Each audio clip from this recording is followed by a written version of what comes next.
Thank you for your hard work these past few days. Su Qing suddenly said this out of nowhere. Mu Yuan rolled her eyes, confused by Su Qing's words. Why is it so hard for me? In fact, I should thank you. They were looking for me, and you could have left, but you. Having said this, Mu Yuan suddenly paused.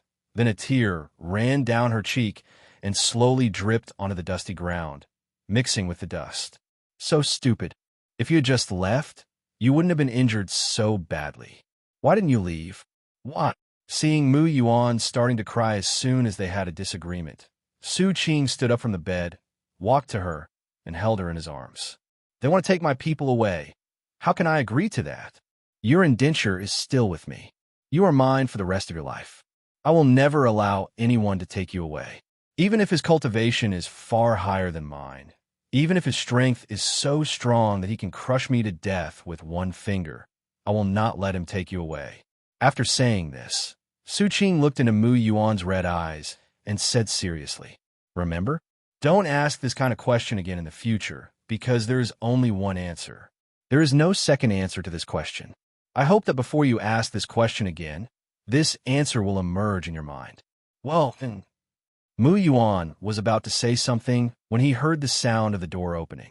She immediately pushed Su Qing away and said with a red face, the old man is back. I'm going to go ask where this place is and get some information. Well, go ahead. Su Qing felt a little disappointed and then asked, do you need me to go with you? No, you should rest for a while. Our conversation can be heard here. I'm leaving now. You should go back to bed and rest. Mu Yuan shook his head and spoke very quickly, then quickly opened the door and walked out, not forgetting to close the door. Su Qing returned to bed, thinking about what Mu Yuan was about to say. What will happen after that? Su Qing didn't think much about it. What if he was wrong? His gaze returned to Mu Yuan. After Mu Yuan closed the door, the blush on her face had not completely disappeared. Her pale face with a little blush made her look like a sickly beauty with a kind of morbid beauty. After she went out, she saw the disheveled old man sighing with a sad face. Mu Yuan, who saw what happened, of course knew why he was so sad, but she did not show it. Instead, she asked with concern, old man, what's wrong with you? Hearing Mu Yuan's voice, the old man came back to his senses and forced a smile. It's okay, I just fell on the road. By the way, is the person you carried back last night awake? He's awake, but he's still a little weak. It's okay if you wake up. Once you wake up, leave here quickly. Our place may not be peaceful these days. While you still have the strength, leave our village quickly. The old man sighed and didn't tell the truth. Well, we will go, but not now. Hearing this, the old man was about to persuade them to leave here quickly, but Mu Yuan said again, old man, may I ask where this place is? Which dynasty? Which territory? We have fled here and know nothing about this place. In this situation, leaving the village will mean death, so we beg the old man to take us in for a few more days. The silver coins on the table will be our reward. The old man looked at the small change on the table, feeling hesitant. He could not accept this silver no matter what, but it was different now. If he had this silver, he could survive in the hands of the officials. After all, money makes the world go round. Moreover, they don't look like an ordinary family, so maybe the officials don't dare to mess with them. Seeing that the old man was still hesitating, Mu Yuan continued, this amount of silver is nothing to us. Please accept it, old man, otherwise I will feel guilty. All right. The old man finally accepted the silver, which could save his life. Then let me tell you. Actually, I don't know much. I have been in this village since I was born, and I have only been to the city a few times. I only know that our dynasty is called the Xuanwu Dynasty. This village is called Baimu Village, and the city outside the village is called Dingyang Huaqing. I don't know anything else. I heard that the current emperor is a wise ruler, but our lives are not very good, so I don't think he is a wise. Having said this, the old man suddenly covered his mouth. Just pretend you didn't hear what I just said. Otherwise, if others find out, you'll be beheaded. Well, is that all? Old man, do you know if there are any other dynasties besides the Xuanwu Dynasty? I don't know. I've never heard of anything outside the Xuanwu Dynasty. Yes, thank you for your help. As Mu Yuan spoke, he took out a few more pieces of silver. Seeing this, the old man immediately began to refuse. Little girl, what are you doing? This is something that everyone knows, and I really can't stand it. I listened to your message, so I should pay you. This is the deal. Mu Yuan put the silver into the old man's hand very firmly. But this news is worthless, little girl. Take it back quickly. In my eyes, it's worth that much money. Having said that, Mu Yuan turned around and left, not giving the old man any room to resist. After Mu Yuan left, the old man looked down at the silver coins in his hand and sighed softly. I have lived a lifetime, but I never expected to meet a noble person when I was about to get halfway into the ground. Fate is so strange. Mu Yuan returned to the room and felt a little relieved. I didn't expect it would be so difficult for her to send money. Then, she looked at Su Qing and asked, "So what is this Xuanwu dynasty?" When Su Qing heard this, he replied as a matter of course, "I have no idea." "You do not know?" "I have no idea." "How come you don't know? What gave you the illusion that I should know?" Su Qing was very confused as to why Mu Yuan was so shocked, even though he didn't know what the Xuanwu dynasty was. When Mu Yuan heard this, he was also slightly stunned. Yes, why did she think Su Qing should know where the Xuanwu dynasty was? Since when did she start to think that Su Qing knew everything? When did it all start? All right, go heal your wounds. I need to rest for a while too. Mu Yuan immediately ended the topic, sat down on the chair, and began to close his eyes to rest. Where can you rest? Come here, rest on the bed. Su Qing patted the bed and moved inside. I'll be fine here. This bed is too small. It will be too crowded if I go up there. Mu Yuan shook his head and then buried his head in his arms. Okay then, have a good rest, Su Qing said with concern, then closed his eyes and began to treat his injuries. At this time in Dingyang Huaqing, the few officials who escaped from Baimu village came to the government office without stopping. As soon as they entered the door, they shouted loudly, Sir, the villagers of Baimu village have rebelled. Not only have they refused to pay grain, they have also killed a fellow official. We can't beat them, so we can only run back and tell the adults the news." As soon as he finished speaking, footsteps were heard in the government office, and along with the footsteps came a voice full of anger. "What did you say? How dare these untouchables? Tell me in detail what is going on." As the words fell, the person who spoke walked in front of the few people. The man who was called sir by the officials had a gloomy face, a small mustache under his nose, was short in stature, and spoke with an accent from an unknown country. He looked at them angrily, and seeing that they were in a mess, with bruises and purple fist marks on their faces, he began to believe what they said a little more. When the officers heard this, they immediately recounted what had happened, but they added a lot of exaggerations to it. For example, even though it was clearly only one man who started the fight, they insisted that everyone in the village had joined in, and that they were powerless to fight back and were chased and beaten by the villagers, and they only ran back after exhausting all their strength. But in fact, the villagers did not fight at all. They were not injured at all. The injuries on their bodies were because they were afraid that they would be punished if they returned unscathed, so they decided to go all out and just had a fight, incurring some injuries to deceive the adults. As expected, after hearing the exaggerated remarks of several people, Sagawa Mu could no longer sit still and said to them, "You call all the people from the government office. I want to show those untouchables what will happen if they dare to resist me. No one will be left in that village today. Tomorrow morning, their heads will be hung on the city wall. I wonder who dares to resist." "Yes, sir. We'll be there right away."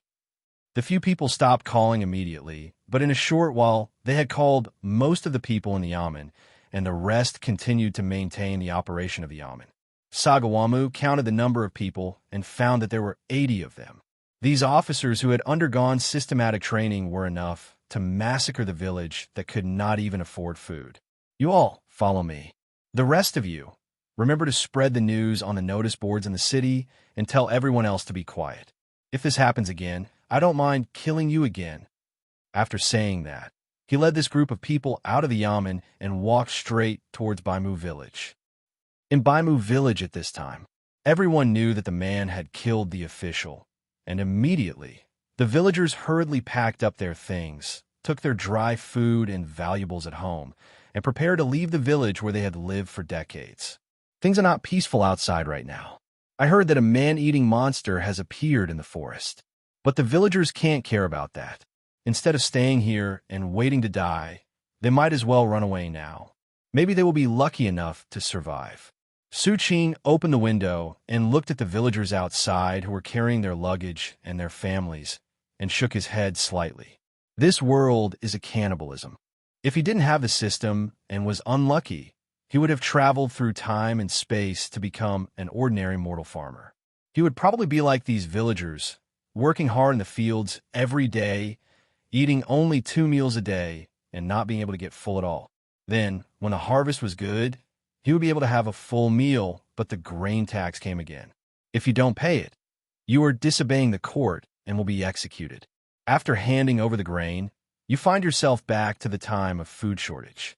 They don't even leave you a grain of rice. You have to drink cold water and chew tree bark every day to survive. Su Qing had no intention of changing the world. After all, he felt that he could not change it. The world was too big. Even if he wanted to, he did not have the ability. He could only control what was happening in front of him. If he didn't see it, just pretend it doesn't exist. After all, it's tiring to care too much. He closed the window, glanced at the sleeping Mu Yuan, carefully put his clothes on her, then pushed open the door and walked out. However, he didn't notice that when he put the clothes on Mu Yuan's little nose moved slightly. He had already heard the footsteps of dozens of people. The officers were moving quickly, and they were about to arrive. Those villagers can't go out today. They have wasted too much time. As Su Qing walked out, Mu Yuan, who was sleeping soundly, shook his body, then raised his head with a dazed look in his eyes. After a while, she finally woke up from her dream, rubbed her eyes, yawned, and said, "Su Qing, what time is it now?" After the words were spoken, no response was heard. It was at this time that Mu Yuan realized that he was wearing Su Qing's clothes. Hearing the noise coming from outside, Mu Yuan immediately understood what Su Qing was doing. She looked at the sunlight shining through the window and onto the ground and scratched her head. Are those officers so fast? It's not even afternoon yet, and they've already called for reinforcements. And Su Qing is really something. It was clearly my fault.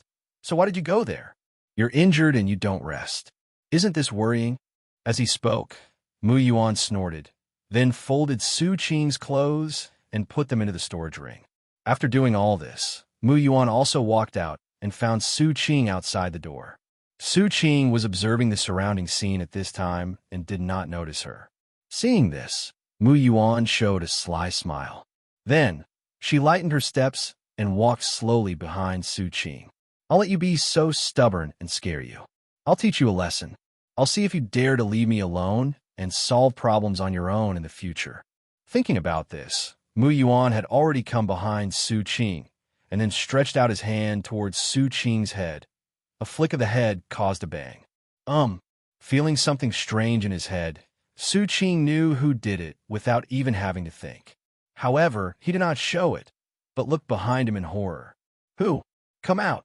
Seeing Su Qing's exaggerated performance, Mu Yuan burst out laughing. Ha ha ha, you look so stupid.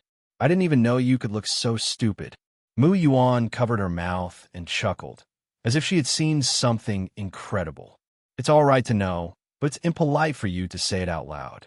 The way you approached me cautiously just now seemed stupid to me, in a cute way. Seeing that she dared to laugh at him like that, Su Qing reached out and touched her head. You are stupid, Mu Yuan said angrily. Yes, I am the stupidest. Are you satisfied?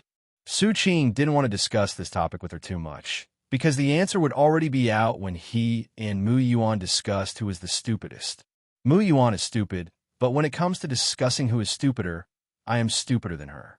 So the clever Su Qing chose to end the topic quickly to avoid falling into Mu Yuan's trap. After hearing Su Qing openly admit that he was stupid, Mu Yuan always felt that he was just being perfunctory, because she didn't hear any sincerity in these words. But she didn't bother with Su Qing. Su Qing had already admitted that he was the stupidest, so why should she bother? After finishing this topic, Su Qing looked towards the north of the village. There's a not very wide road, which can probably only allow one carriage to pass through, and any wider road will not be able to pass through. In this village, surrounded by mountains, there's only one way out. If the villagers go out now, they will definitely run into the officials who are coming over aggressively. He pointed at the road and said to Mu Yuan, "Can you hear it? The footsteps are getting closer. They will probably be here soon." Hearing this, Mu Yuan listened carefully and indeed heard dense footsteps there. Her cultivation was not as good as Su Qing's, so she could only hear the footsteps in the distance when she was concentrating. She nodded and then said, "We are very close now. We should have less than half an incense stick of time."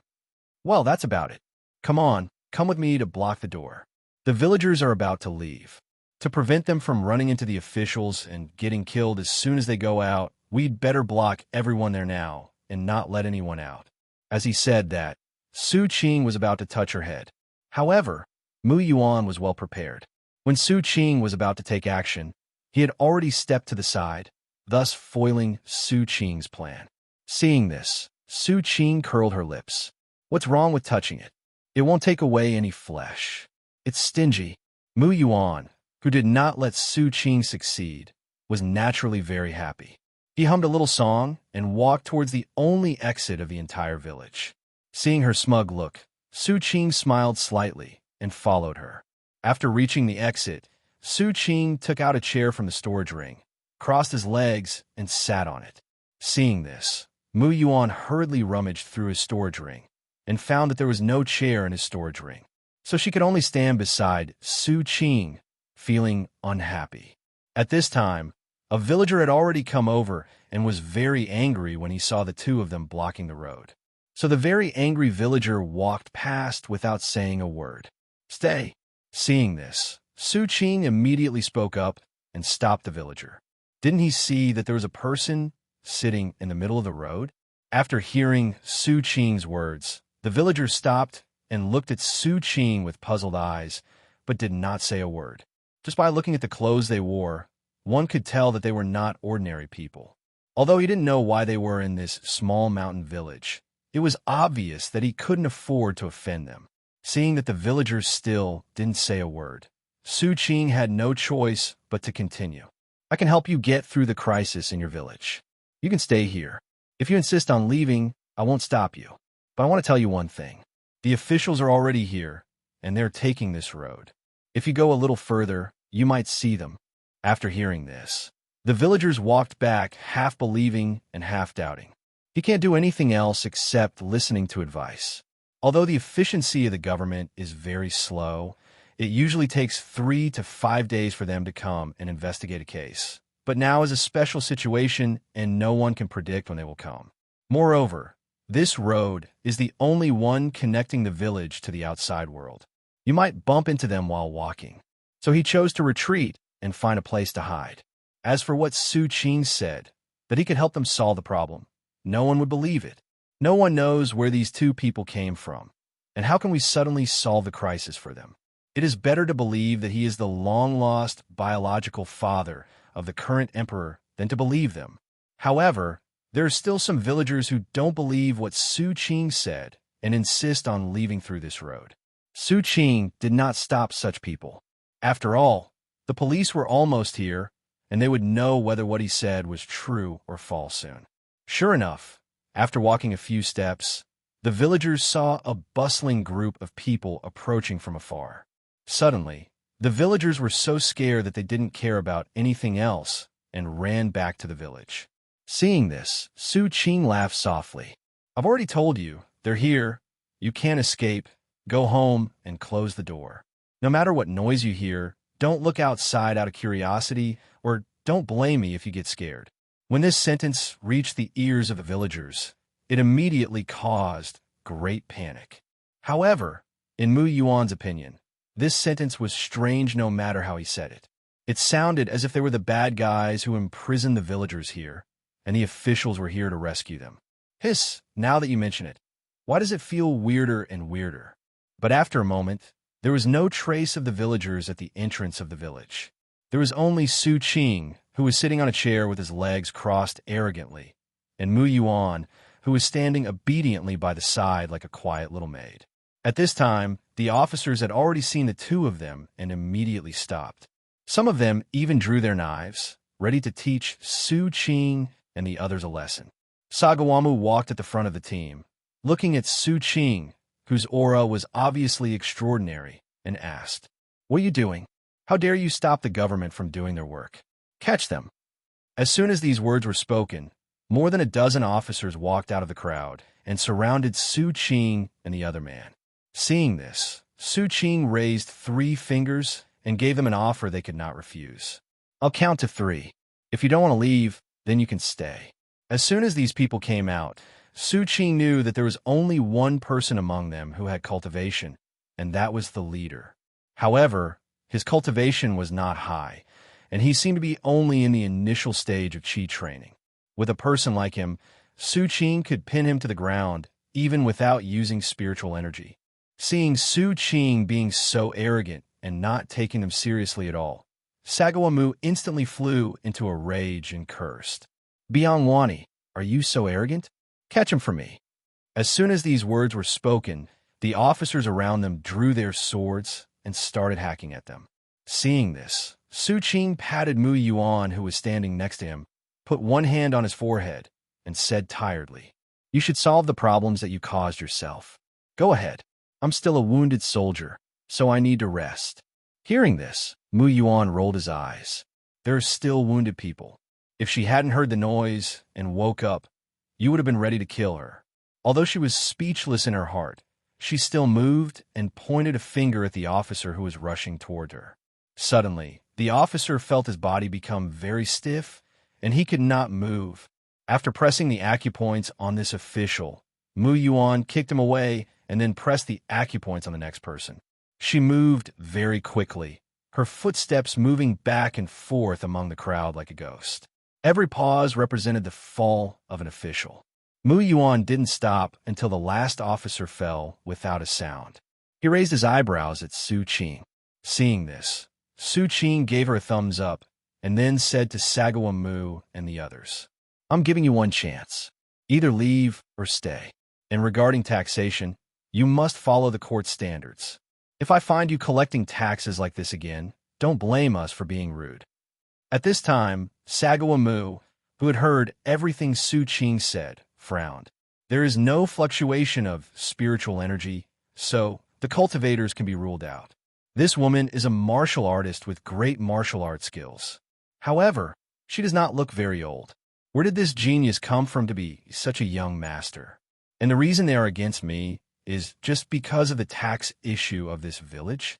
Ridiculous. No tax. Where do the delicious fish and meat I eat every day come from? Sagawa found Su Qing's words funny, so he said to the people behind him, "Take out the fire thunder. What does it matter if you are a martial arts master? The fire thunder can kill immortal cultivators. A mere martial artist is no match for the power of the fire thunder." As soon as he finished speaking, the officers behind him took out a black, round object from their waists. Hearing the words fire and thunder, Su Qing couldn't help but take another look at the black ball. The moment the black ball appeared, the air was filled with a strong smell of gunpowder. "This thing is a grenade?" Su Qing was a little surprised when he saw that the officers had started to light the fire with fire sticks. In the world of cultivating immortals, this thing is really rarely seen. Sagawamu was right. The power of this thing was indeed enough to kill a cultivator unexpectedly when he was unaware of its power. But in the final analysis, there is still an information gap, and it is based on the fact that the strength of the cultivator is not very good. If his cultivation level was a little higher, he would be able to move in and out of the minefield as if he were at home. But let's see how she handles it next. Thinking of this, Su Qing lay back down again.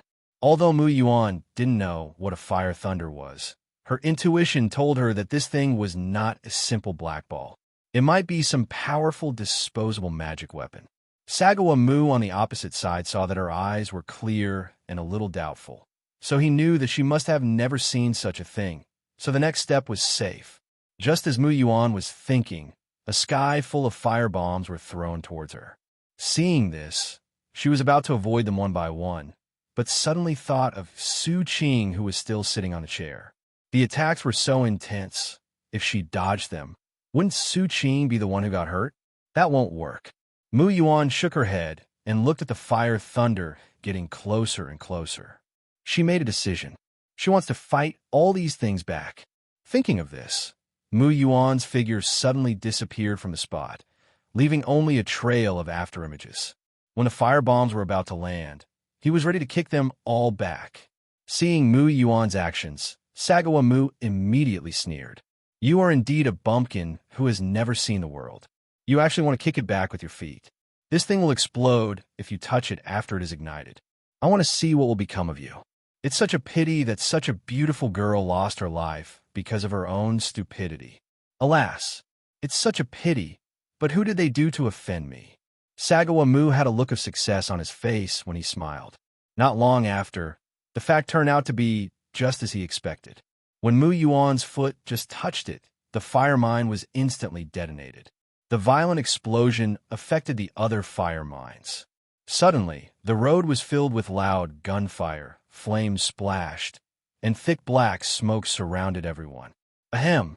This is what happens when you fight me, you ungrateful B*******************. D.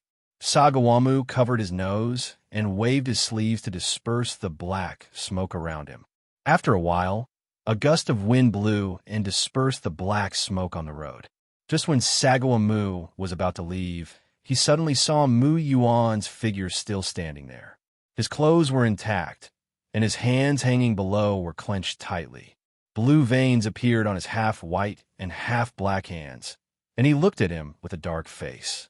Seeing that Mu Yuan was unharmed, just a little dirty, Sagawa Mu was immediately shocked. Impossible. Absolutely impossible. What kind of monster are you? You are definitely not a human. After hearing Sagawa Mu, who had made him so embarrassed, say that he was not a human being, even though Mu Yuan had a temper as good as a bodhisattva, he now felt a strong desire to kill. But at this moment, a voice came from behind, as if someone couldn't hold back their laughter. Mu Yuan immediately looked over with a dark face. Why are you laughing? She spoke almost word by word, emphasizing each word. I thought of something happy. Seeing Mu Yuan turning around, Su Qing immediately became serious. But after seeing Mu Yuan's face as dark as the bottom of a pot, he couldn't help laughing. Happy things? Can you tell me so I can be happy too? Mu Yuan's expression was extremely dangerous, even though he couldn't see it. Nothing, ahem. Let's deal with the matter at hand first. He sensed a dangerous atmosphere and immediately changed the subject and forced the conversation to the other side. Mu Yuan also knew that now was the time to discuss with Su Qing what the happy thing was that could make him so happy. The first thing she had to do now was to bring to justice those culprits who had caused her to become like this. When he thought of this, Mu Yuan became furious. She turned around, stared fiercely at the people who were already stunned by the shock, and said, You stay here and don't go anywhere. I tell you, today, none of you can leave. Hearing the voices that sounded like evil spirits coming from hell, the officers were so frightened that their hands went limp and they could no longer hold their weapons, which fell to the ground. Even the powerful fire bombs can't hurt the opponents. How can they defeat them with the broken swords in their hands? As the leader of all the officials and the smartest man among them, Sagawa Mu fell to his knees with a thud. Demon, fairy, I was wrong. The fairy is so beautiful, so she must be very kind-hearted. I was blinded by Lar just now, so I attacked the fairy. Please let us go, fairy. After saying that, Sagawamu secretly wiped the cold sweat from his forehead. He was so scared that he almost mentioned the word monster. Fortunately, he didn't say it, otherwise he would have ended up in a miserable situation.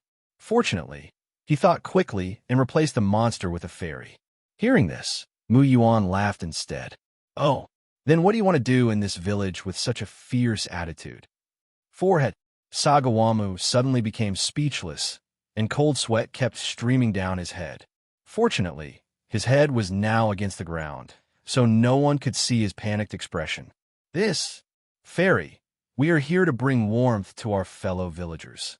Under the threat of his life, Sagawaki quickly made up a reasonable excuse. Oh, so you're sending me warmth.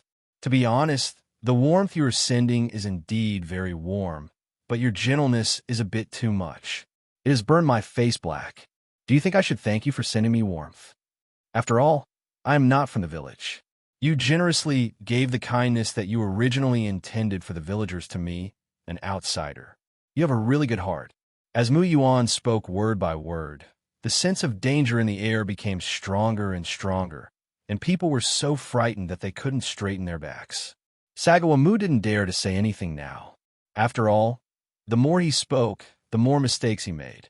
Now he could only beg this demon fairy to show leniency to them, or to show leniency to him just because he was a cultivator.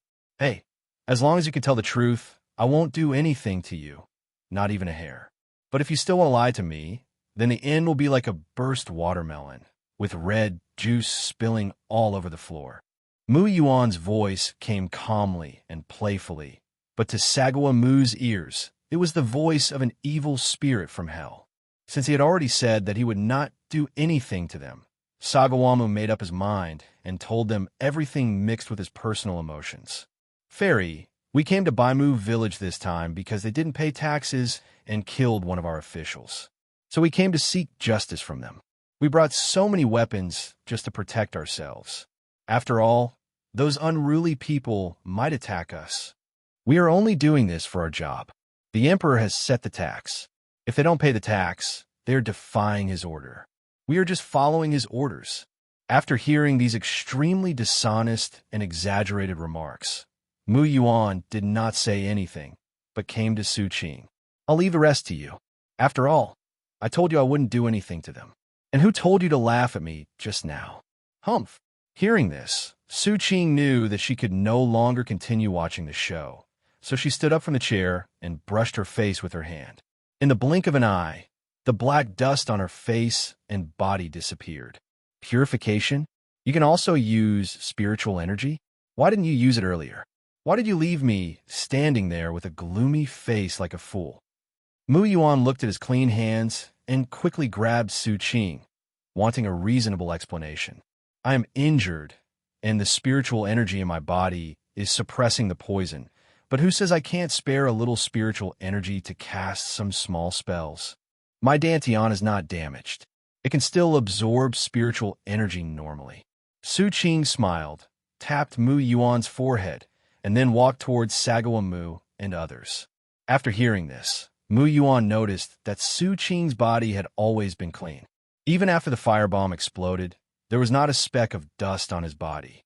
She didn't care at first, but now it seems that Su Qing did it on purpose. He could obviously clean the dust off himself at the beginning, but he just didn't do it. Instead, people kept watching him make a fool of himself. Awa! Damn you, Su Qing. Don't give me a chance, or I'll make you experience this feeling.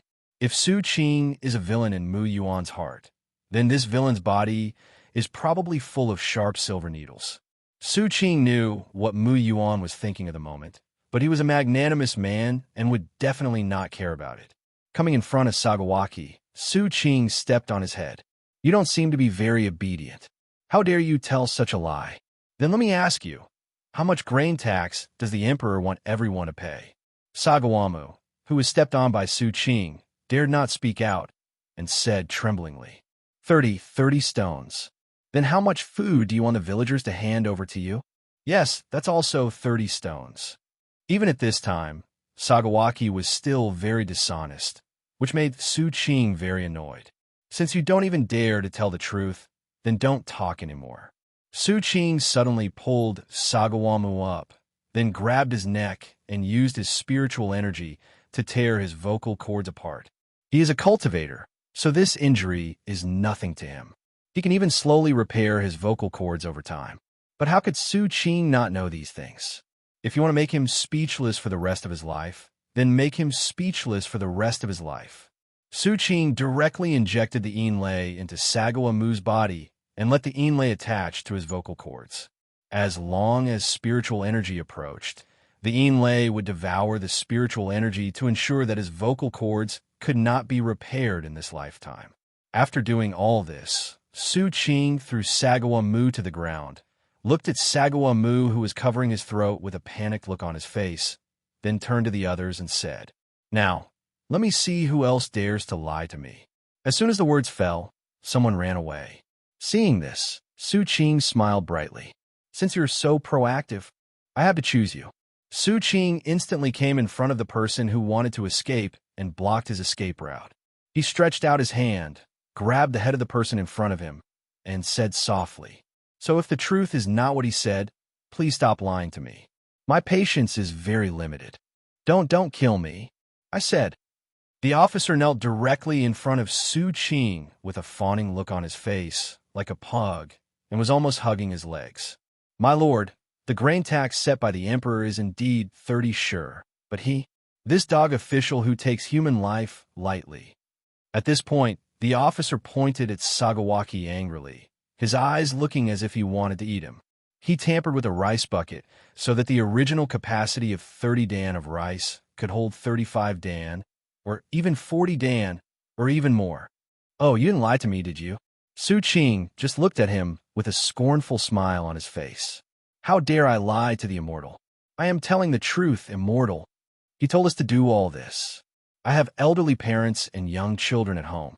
If we don't do what he says, our whole family will starve to death."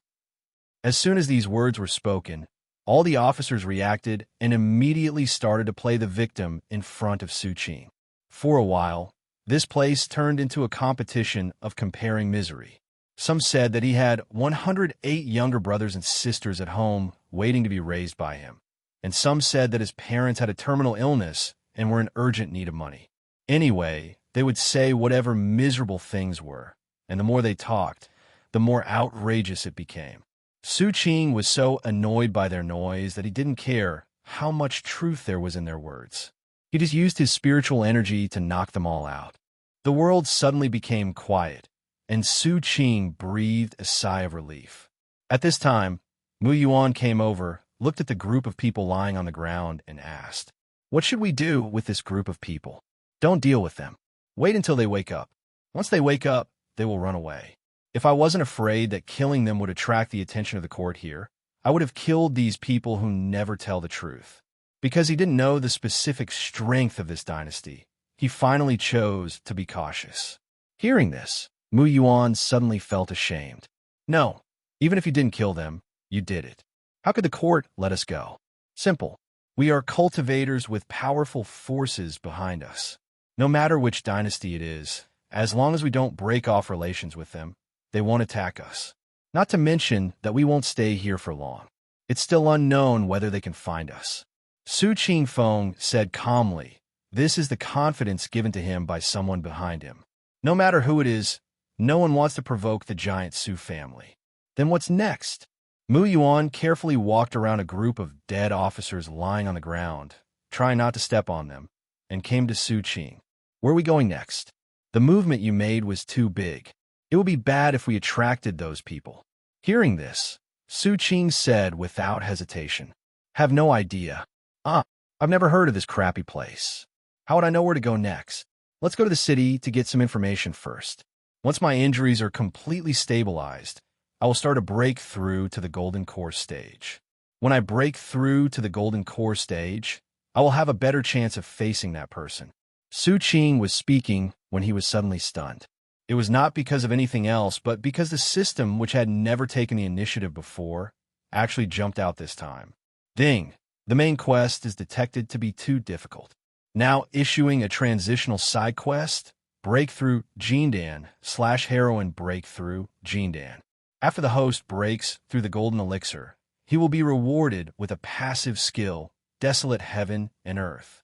After the heroine breaks through the Golden Core, she will be rewarded with the passive skill One Sword Lifetime Intention. Ding! Special Constitution detected. The conditions for the breakthrough of the Golden Elixir have changed. Issuing the Golden Elixir record. Please condense the corresponding Golden Elixir according to your own constitution, Su Qing. This system not only took the initiative for a while, but also gave him a copy of the Golden Elixir record for free, which made Su Qing very excited. It would be nice if there were more opportunities like this. It seems that the system is also aware of the difficulty of this task. If no side quests are issued, it is estimated that it will take him 10 years to complete this task.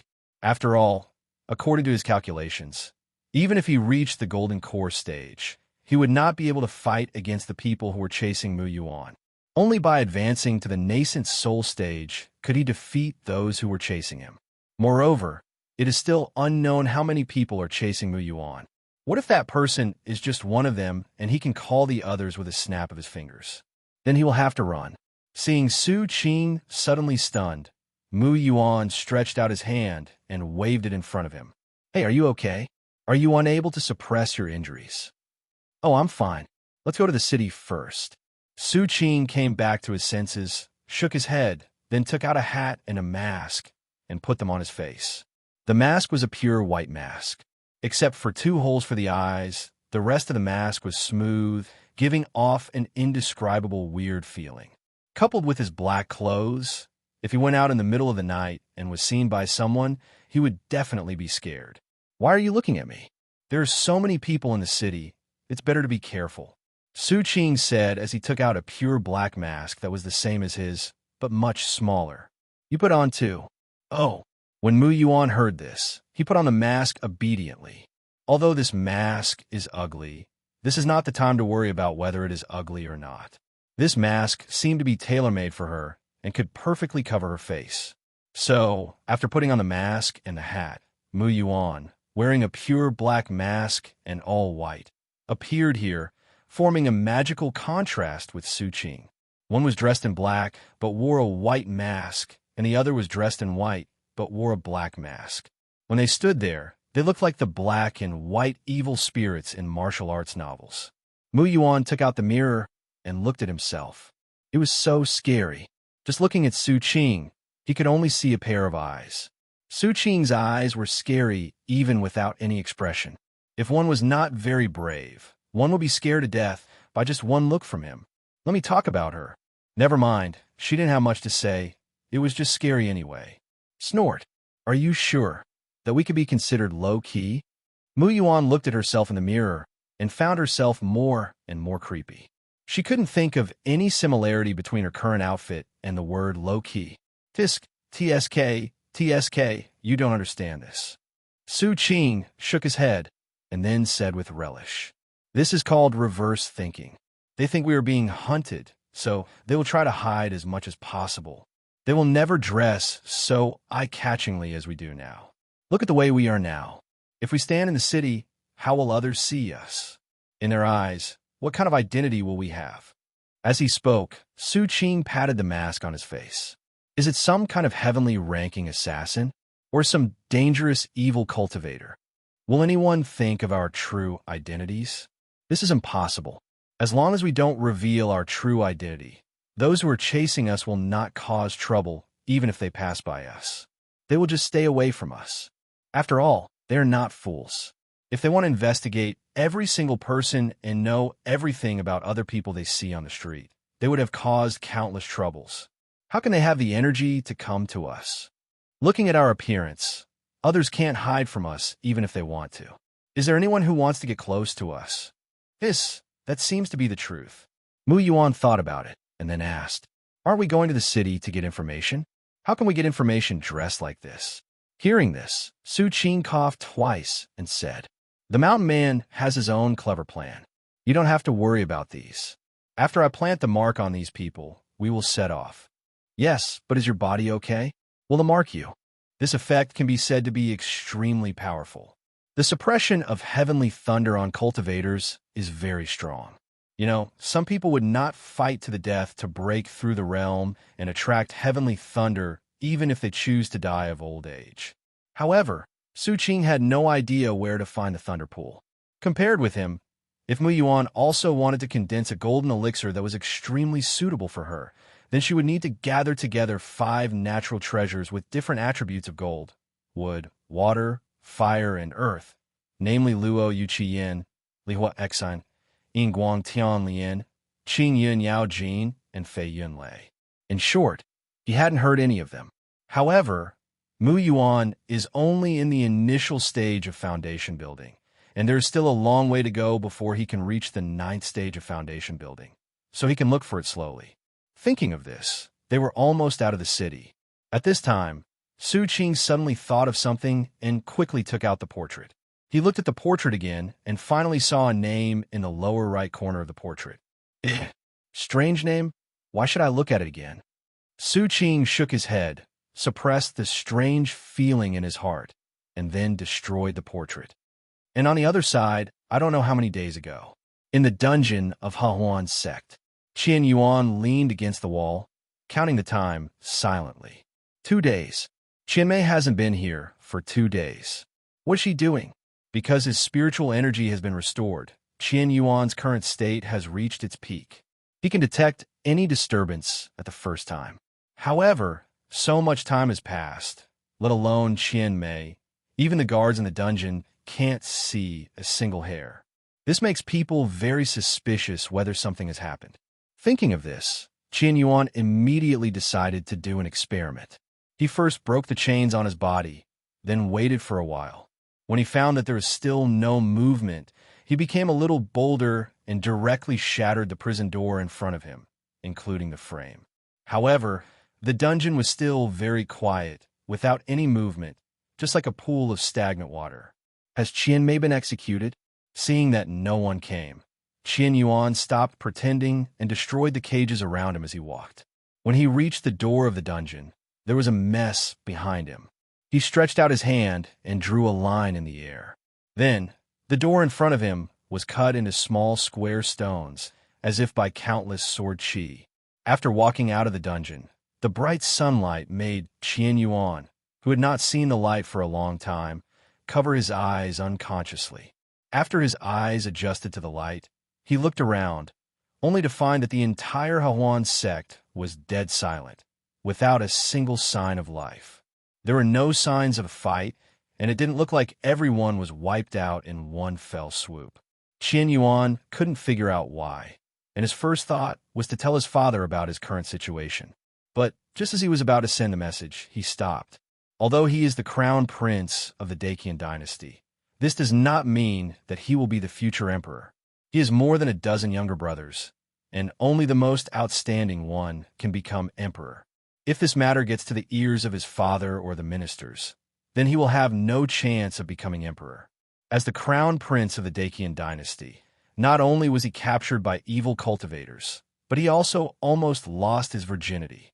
This was simply the greatest shame for him. As an emperor, he had to be perfect. Even the slightest flaw would allow others to take advantage of the opportunity and deliver a fatal blow. This is not empty talk. This kind of thing has happened many times in history. Because the emperor's power comes from the people, as long as there are flaws in what the emperor does, he will be exploited by others, and then the country's fortune will backfire. He will be killed when he is weak, completing the major change of dynasty. Therefore, this stain of his was extremely fatal to the emperor. However, he still decided to tell them that he was fine. He had been missing for more than a month without any news. Even though they knew that he was out for training, they couldn't help but worry. Hey, are there still wild people here? Just after Qian Yuan sent the message that he was safe and sound, a puzzled voice came from not far away. Suddenly, Qian Yuan came back to his senses and looked in the direction where the sound came from. Not far from him, there was a girl who looked a little embarrassed. When she saw him looking at her, she waved at him. At this time, Qian Yuan realized that his clothes had been torn to pieces. There were only 2 pieces of cloth covering his private parts, while the rest of his body was covered with black, unknown objects mixed with blood and dirt, emitting an unpleasant smell.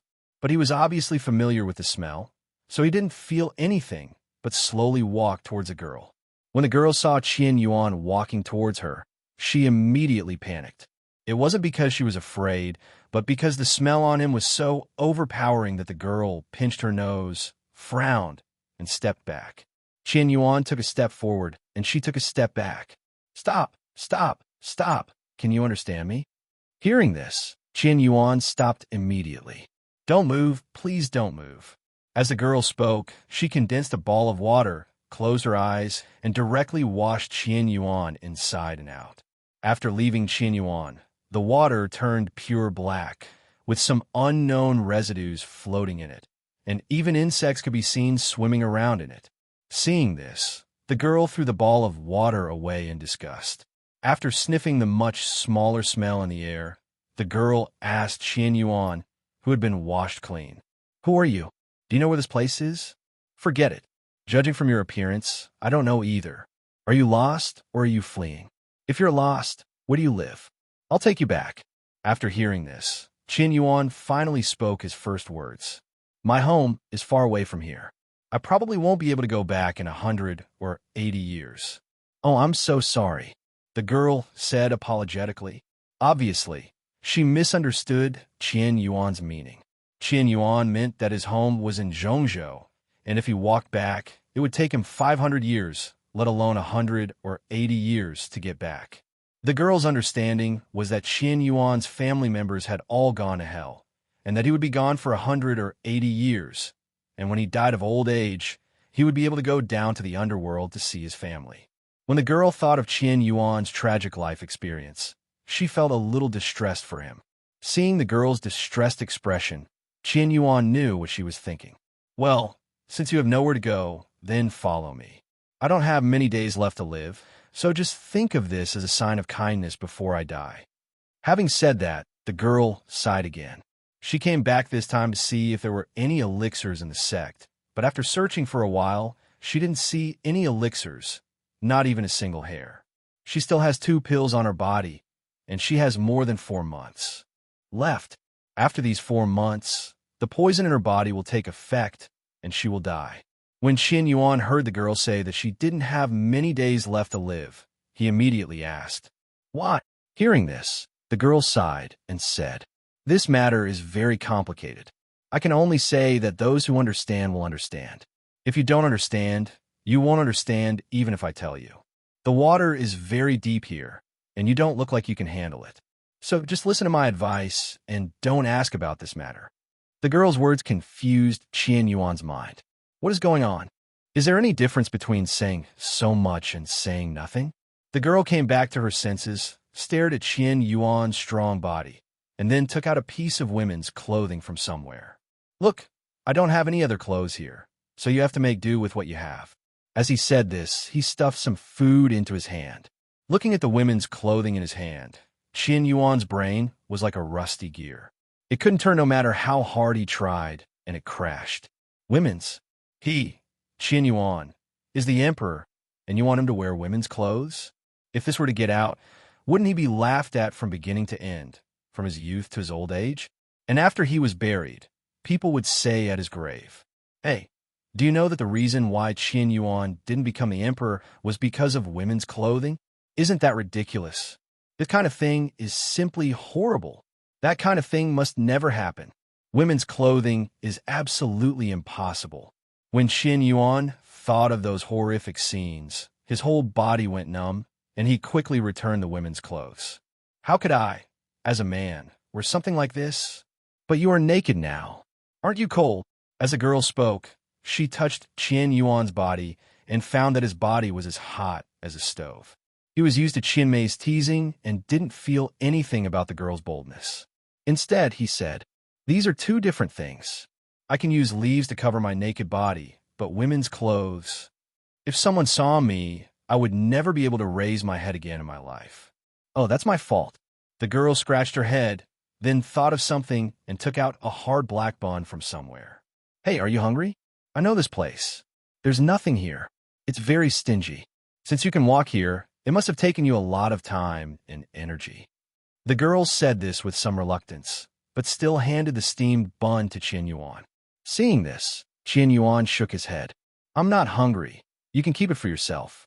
He is in the Jindan stage, and in the mortal world he is known as a land immortal. Not only because cultivators in the Jindan stage can fly. Another reason is that after reaching the Jindan stage, cultivators can live by eating air, and the body will absorb spiritual energy to replenish the consumption, so as to reach the state of fasting. When you reach this level, not to mention one day, even not eating, drinking, or sleeping for 100 years will not be a problem at all. This is the golden elixir realm. Only when you reach the golden elixir stage can you truly cultivate to become an immortal. The previous two realms are just laying the foundation, so there will not be any qualitative change. Each subsequent realm will undergo a qualitative change, such as the Dharmakaya of the nascent soul stage, the realm of the spirit transformation stage, the self-contained world of the Lianshu stage, the trinity of the fusion stage, the invulnerability of all laws of the Mahayana stage, and the power of laws that can only be comprehended after being promoted to an immortal. Each realm is a gap, and is completely on a different level from the first two foundation-laying realms, and the difficulty of breaking through is also not at the same level. Well, if you're hungry, just tell me. It's okay. No one will laugh at you.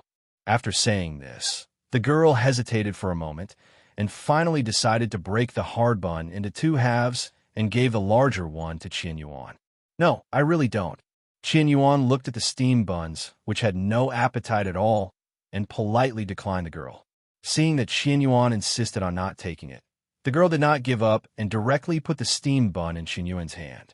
She has already taken it out, so why would she take it back? Don't worry. Follow me, and I will make sure you have a good time. As the girl spoke, she took a big bite of the steamed bun in her hand. Perhaps it was an illusion. Qin Yuan also heard a crunch sound. Seeing her like that, Qin Yuan knew that her life was not very good, but she actually shared half of her precious food with him. She was really kind. May I have your name? Thinking about it, Qin Yuan asked. Before asking someone else's name, shouldn't you say your own name first? The girl rubbed her face and gasped in pain. Oh, I don't know the etiquette.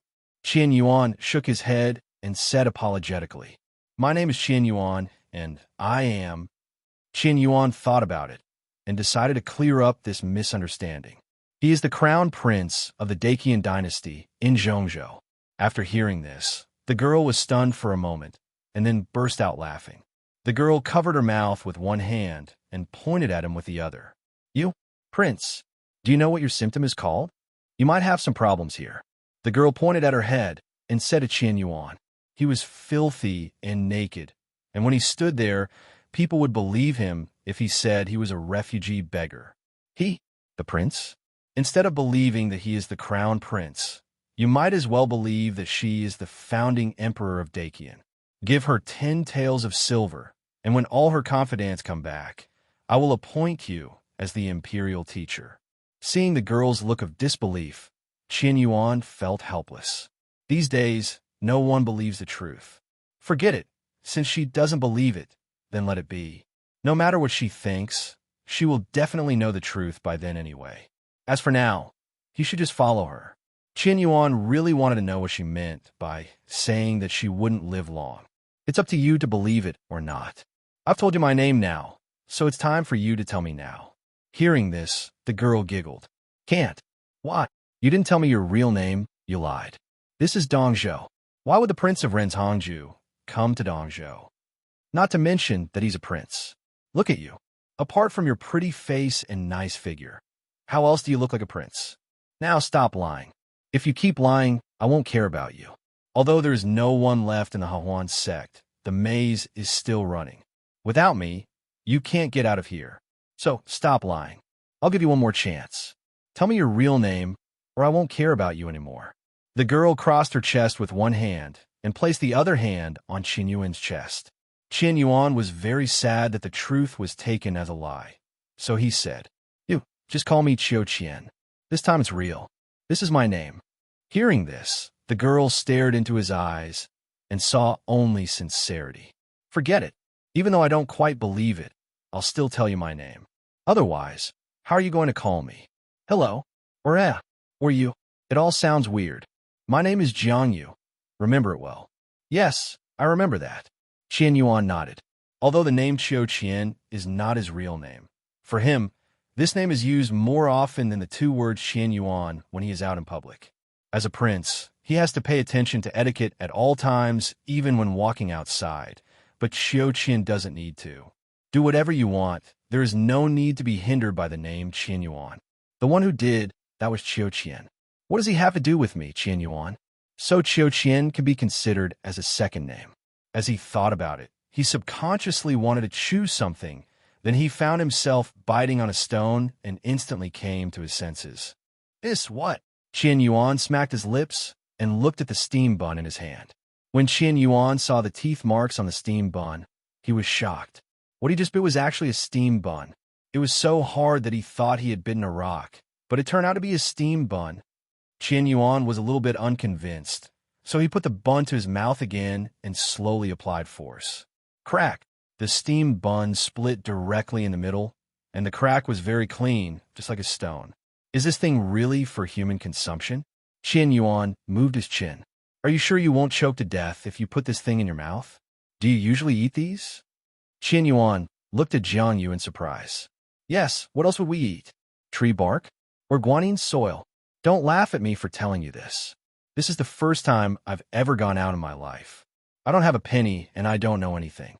No one would want me even if I were a laborer for others. The only ones who would want me are those brothels that like my face. Speaking of this, Jiang Yu felt a little angry. Although I came from the Heroine sect, that doesn't mean I'm someone who's willing to sell my body for money. I also have self-respect. But you can see that if you want self-respect, you have no money. So now I can only live from meal to meal. But don't lose heart. You are still very strong. When you get to the city, there will be a lot of people vying for you. Food will not be a problem, and you don't have to worry about accommodation. You can live in my house. Having said that, Jiang Yu patted his chest, as if to say, leave it all to me. But Qian Yuan was very confused about her words. You're in this state, and you still have a place to live? It's not mine, actually. Jiang Yu felt a little embarrassed when he said this. The house belonged to one of my sisters, but she left and didn't want the house anymore, so she just gave it to me. I have to thank her, otherwise I would be sleeping on the street now. Oh, Qian Yuan nodded, but at this moment, he suddenly noticed something Jiang Yu said. Are you from the Heroine sect? Yeah, are you scared? Don't worry. Although people outside say that we are an evil sect, all the things were done by Qimei. It has nothing to do with me. I am very self-disciplined. Hearing this, Qian Yuan looked at Jiang Yu's hand that was patting his chest. Are you sure? Sorry, you have a nice figure. Maybe my hand has its own consciousness, and I put it there unconsciously. Jiang Yu smiled shyly, and then said to Qian Yuan, you have to understand this. After all, I came from the Heroine sect. No matter how reserved I am, you're standing naked in front of me like this. If it were Qianmei, you would have become a dried corpse by now. As soon as Qian Yuan heard the name Qianmei, his face darkened. Humph! Even if she used 800 magical powers, she can't be said to have drained me dry. Oh, I finally figured it out. You just like to brag. Jiang Yu gave a smile that I understood and spoke word by word. First you said you were the crown prince of the Dacian dynasty, and then you said Qianmei couldn't squeeze you dry. Let me tell you, your bragging skills are so weak that people can tell something is wrong at a glance. Let me teach you how to brag. Jiang Yu folded his arms across his chest and began walking around Qian Yuan. Look at you now, naked. No one will believe you if you say you are the prince of the Dacian dynasty. So you should say you are the impoverished prince of that dynasty, the kind who escaped when the dynasty was destroyed. Based on your temperament, most people would believe it. After saying that, Jiang Yu changed the subject. Hey, let's talk about Qianmei again. I still say that. You are naked. You have an excellent temperament. You are handsome. And you have a charming look. You will definitely be taken away by her. So you should say this. You should say, you fought Qianmei for 300 rounds in one night without losing, and you even looked like you were winning. But Jiang Yu suddenly spoke loudly. But Qianmei suddenly used her family's unique skills, and her power increased instantly. You were one step behind and fell into a disadvantage and ultimately lost. Qianmei admired your bravery and expressed her approval to you. Look, isn't it more reasonable to say it this way? If you say it like you said, no one would believe it. Jiang Yu twirled her hair with her fingers and gave him a proud look. Qian Yuan, why is it that no one believes the truth these days? However, although he thought so in his heart, he still agreed and said, learn and learn, live and learn. Life is really a journey of learning. Oh, that's all I need to know. Well, we've wasted too much time here. Let's go back to the city first. But you'll definitely cause some unnecessary comments if you behave like this. Jiang Yu touched his chin, looked at Qian Yuan's body, and already had an idea in his mind. Come with me. Since you don't want to wear my clothes, I will make you a set.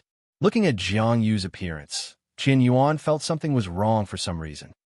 10 minutes later, as the last stroke was made, Jiang Yu clapped his hands in satisfaction. All right, that's perfect.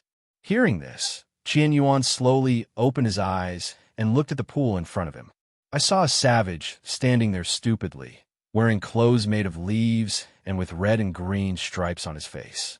If you give him a spear, who would not call him a savage? Qin Yuan looked at himself in the pool and fell silent. Silence is Cambridge tonight. Only silence. Seeing Qin Yuan was so shocked by her exquisite makeup skills that he was speechless. Jiang Yu suddenly felt a great sense of satisfaction. She patted Qin Yuan on the shoulder and said, "You see, this is a master-level makeup technique. Now no one knows what you originally looked like." After hearing this, Qin Yuan spoke his first words. "But you're going to find me some clothes, aren't you? Why did you draw me as a savage?" Hearing this, Jiang Yu felt a little embarrassed. Haha, this is involuntary. You've already put on the savage's exclusive clothing. My hands have self-awareness, so I drew on you unconsciously. And look at how handsome you are now. You are full of a wild beauty now. Look at your eyes, they're so pure and innocent. You have a beauty that has not been polluted by knowledge. If I say that you are a savage, no one will object. But I don't want to be a savage. You have to think about it, even if you don't want to. Jiang Yu quickly covered his mouth. I spent a lot of effort to paint this for you. If you wipe it off, you're not only wiping off the paint, but also wiping off my hard work and a masterpiece of a master. I'll be very sad. As he spoke, Jiang Yu's eyebrows curved. He turned around and wiped the corners of his eyes with his hand. Seeing this scene, Qin Yuan's mouth twitched. Just pretend. Who can pretend better than you? He is the crown prince of Dakian. If people knew that he had become a savage, then he would never have the chance to become emperor. But speaking of the prince, Qin Yuan thought of another thing. It seems that he is not the crown prince for the time being. What is what Qiu Qian did have to do with Qin Yuan? Suddenly, he looked at himself in the pool and found himself pleasing to the eye. Ahem, let's do this. Let me make it clear first. Don't tell anyone else that you brought a savage back. When we get to where you live, find me some suitable clothes. After all, girl, you don't want me to stay at your house and eat and drink for free because I don't have clothes to wear, right? Qin Yuan said in a semi-threatening tone. Well, don't worry about that. I will definitely find you a suitable outfit. Jiang Yu said with a solemn vow.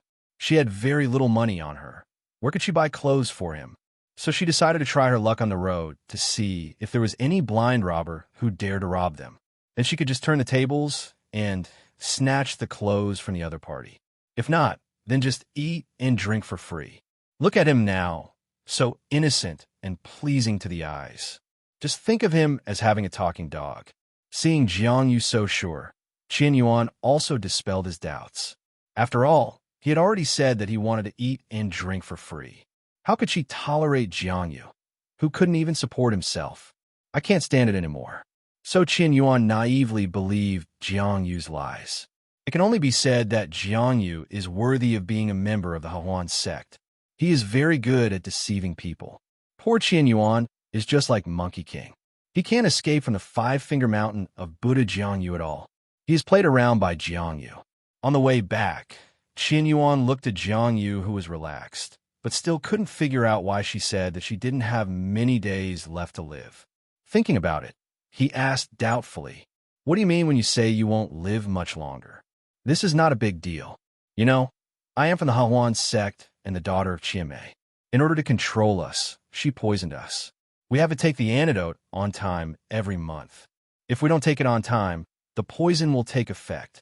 Within an hour, the skin will be completely ulcerated and turn into a pool of pus within 2 hours. I don't have many pills left now, so I said I won't live much longer. But it doesn't matter.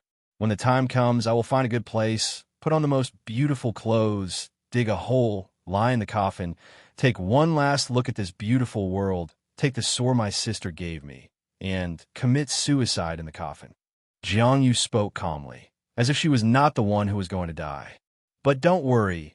In these few months, I will bring you the warmth of home and let you experience the feeling of having family again. But don't treat me as your mother. I don't have a son as old as you." It was obviously such a serious problem, but Jiang Yu didn't take it seriously at all and was still joking with him. Qin Yuan originally wanted to save her, but seeing that she was so open-minded, Qin Yuan decided to ask her. After all, no one likes death. If the poison in your body could be eliminated, would you still want to die? Hearing this, Jiang Yu immediately had a question mark on his face and said unhappily, "You're talking nonsense, aren't you? I think this way because of the poison in my body. If there were no poison, who would want to die? I think there's something seriously wrong with your brain. Let's see a doctor." Jiang Yu attacked without mercy. "Okay, I understand. Since she doesn't want to die, save her. Good people should not be treated cruelly by the world."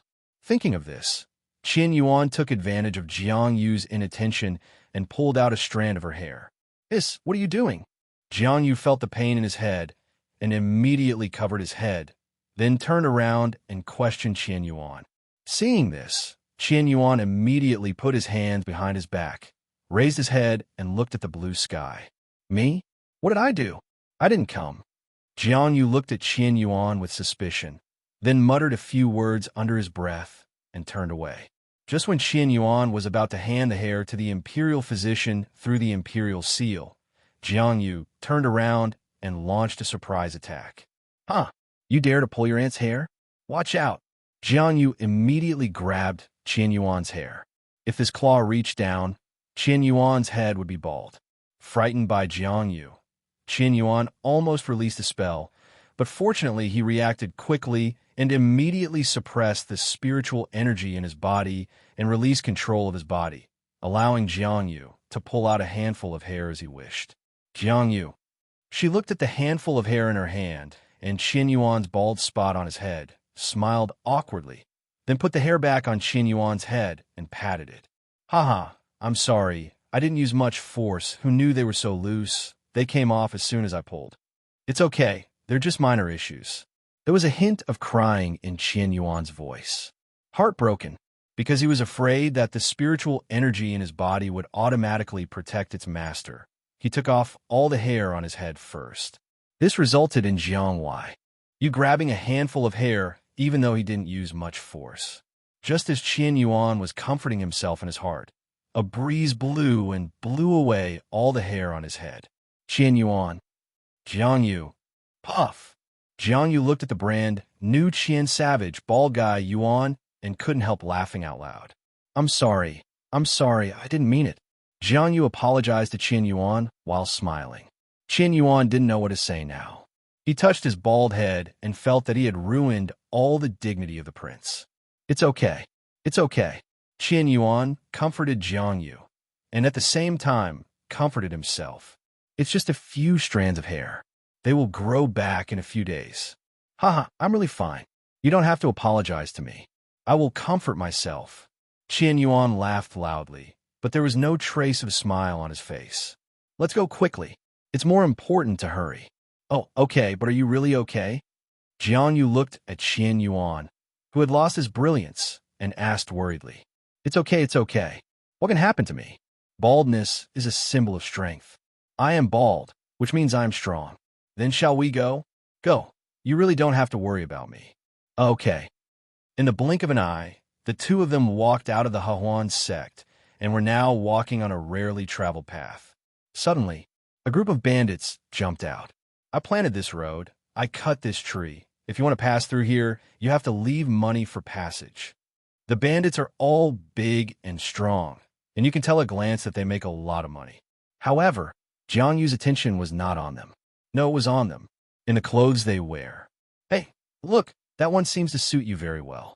Jiang Yu pulled Qin Yuan and pointed at a bandit who was about the same size as Qin Yuan. "Well, so what are you going to do?"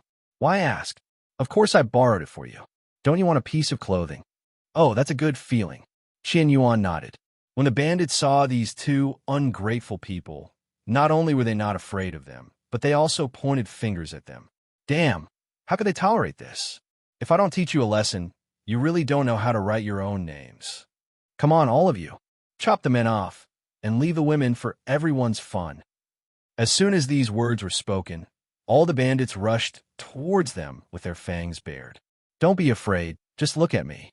Jiang Yu patted Qian Yuan's chest and said confidently. Seeing that she was confident, Qian Yuan put down his hand that was about to take action and looked at where her confidence came from. Qian Yuan had seen that there was no spiritual energy in her body.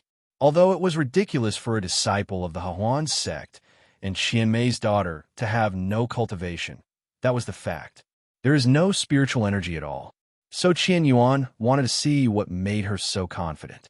However, the next scene directly overturned Qian Yuan's impression of Jiang Yu.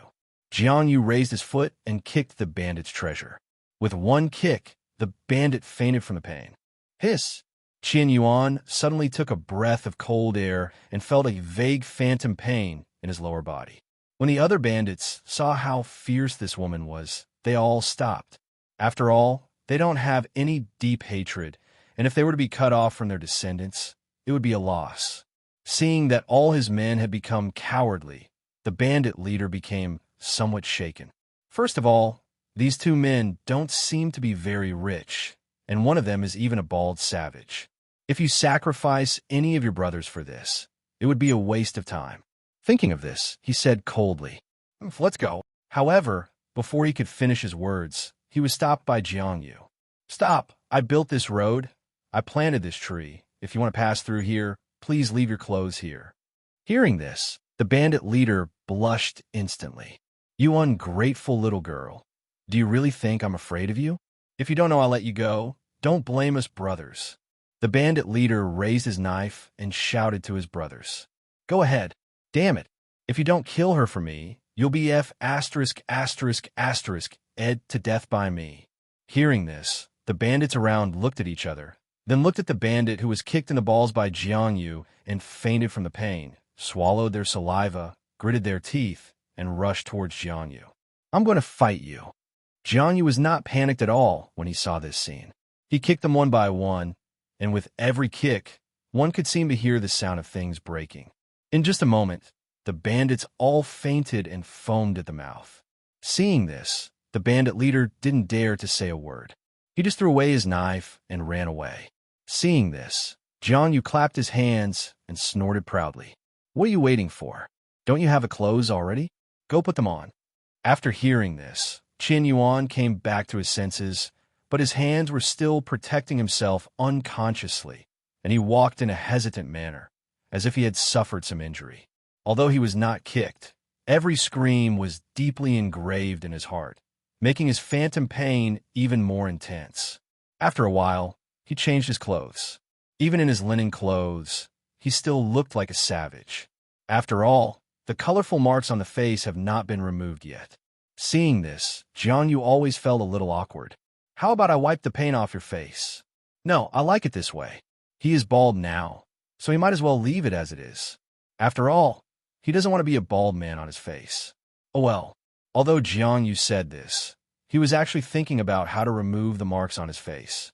After this little episode, the two did not encounter any other problems on the road.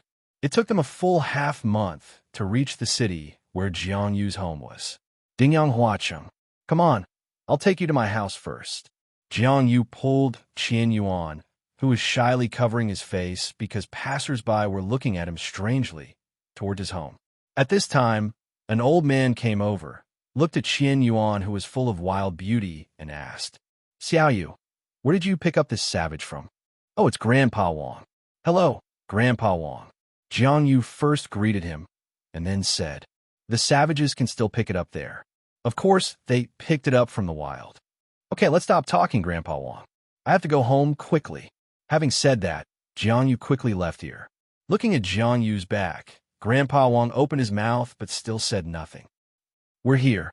This is my home." Jiang Yu hugged Qian Yuan and reached out to pat the dusty wooden door. The house is just an ordinary wooden house, nothing special and not very big. "So, do I know you well?" Qian Yuan felt something pressing on his arm, frowned, and slapped Jiang Yu's arm down. As expected of a member of the Heroine sect, he can't control his temper. It hasn't been long since he started taking advantage of him. "Tisk." Jiang Yu curled his lips and said, What's wrong with hugging me? It won't cost you a piece of meat. If you don't know me, you might think you are very precious. Don't you think so, His Royal Highness the Crown Prince of Dakian? If I say no, then it's no. Hey, that's not the way to say it. You're living in my house now. You're living under someone else's roof. Don't you understand? I haven't asked you for money yet. Just give me a hug as repayment of your debt. According to what you said, this is considered as sexual compensation. Hearing this, Jianyu immediately became excited. It's not impossible. After all, I've never had S*X with anyone since I was a child. If you want, it's okay. But you may not be able to have a child, and then there will be only one dead body and 2 lives. Qian Yuan. He shouldn't have contact with her. The people from the Heroine sect were really too fierce. Whether it was Qianmei or the one in front of him, the way they spoke was beyond his acceptance. Don't say things like that again. Qian Yuan's brows were always furrowed and never relaxed. Why? Jianyu was very confused. This was the education she received since childhood, so naturally she didn't understand why Qian Yuan said such a thing. I'm telling the truth, right? Even if I'm pregnant, I won't live to see the baby born. Isn't it right to have 2 lives for 1 corpse? Do you still want me to lie? You're a grown man. Why are you still so reserved? Hearing this, Qian Yuan fell silent. Didn't you say you didn't want to die? Yeah, I don't want to die. Are you trying to brag again? What's next? A miracle doctor? Feel my pulse, and then give me a few injections. The poison will be removed, and I won't die. Then, to repay you, I will pledge my love to you and give you a bunch of children. Wow, why didn't I see you were like this? Jianyu hugged herself tightly and looked at him with a strange look. Hearing this, Qian Yuan was so angry that he laughed. I'm not a miracle doctor. I can't cure your illness. He silently put the medicine in his hand into the imperial seal. This minor poison from the Heroine sect was nothing to the imperial physicians of the imperial court, as the antidote had already been developed. Qian Yuan originally wanted to give her a surprise, but now it seems that she won't believe it. Even if she was given this little pill of unknown origin, she would think he was bragging and throw it away. So let's wait until Jianyu finds out that he is really the crown prince of the Dakian dynasty before giving her the antidote. He wanted to see when this woman would recognize that he was truly the crown prince of the Dakian dynasty, and not a savage who could only boast. Anyway, there is still plenty of time, a few months. If he still doesn't believe it, then when she is about to commit suicide, I will feed her the pills and then tie her up. When she is desperately waiting for her death, she will have the look of relief when she finds that nothing is wrong with her. Then let this woman change her mouth. What she says is not what a girl should say at all. Damn Qianmei. I just don't know whether Qianmei is dead or not. It seems that I need to ask someone to check it out. If she is not dead, she must experience all 10 tortures. When Qian Yuan was thinking about Qianmei's miserable condition, a strange voice came from the side. Gu, are you hungry? Come on, let me take you to eat something delicious first. Jianyu touched her belly and pushed Qian Yuan out very naturally. Qian Yuan naturally had a lot of questions about this. You are slandering me. You are slandering me. If you're hungry, then you're hungry. Why are you pushing it on me? Come on, come on. We've been starving these past few days. Those bandits have some money on them. I'll take you to a restaurant. Jianyu had no shame at all and dragged him to an inn. Qian Yuan looked up and saw the plaque hanging above the inn that read Tong Fu Inn. There are really a lot of inns called Tong Fu Inn. Not only are there countless in Zhongzhou, but you can even see Tong Fu inns in Dongzhou. There were not many people in the inn, but after they came in, the few guests looked at them with very strange eyes. Of course, their eyes were mainly focused on Qian Yuan. Where did this wild man come from? This is rare. I have never seen one since I was a child. This time I have really broadened my horizons. Who says it's not true? Look at his innocent eyes.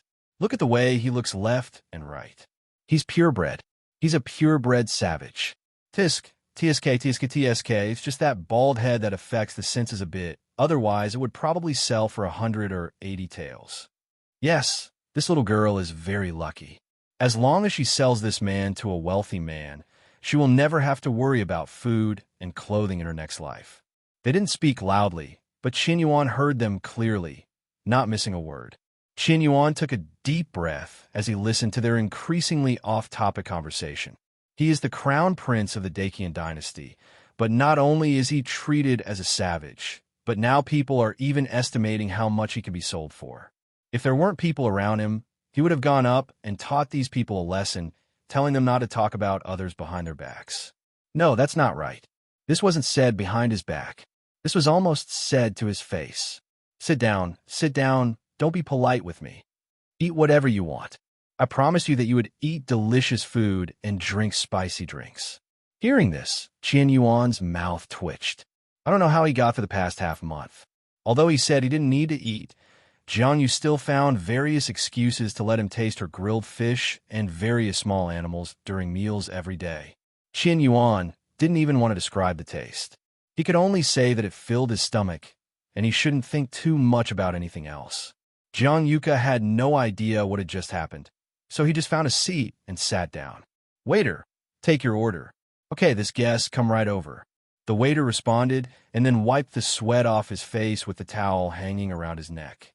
He came in front of Qin Yuan and the other person and noticed the different Qin Yuan at a glance. Ahem. Jiang Yu coughed twice gently, waking up the waiter who was immersed in Qin Yuan's beauty. Oh, that's too offensive. Sir, what would you like to eat? I'll give you the order right away. Oh, then first we'll have a beggar's chicken, a plate. No, 3 plates of pork head and your signature dish, and a jar of, Speaking of wine, Jiang Yu actually has no interest in it and doesn't know what kind of wine there is. But when he thinks about the fact that he won't live long, what is there to be afraid of? Drink. You must drink. Drink in big gulps. Otherwise, there will be no wine to drink after you die. Give me a jar of good wine.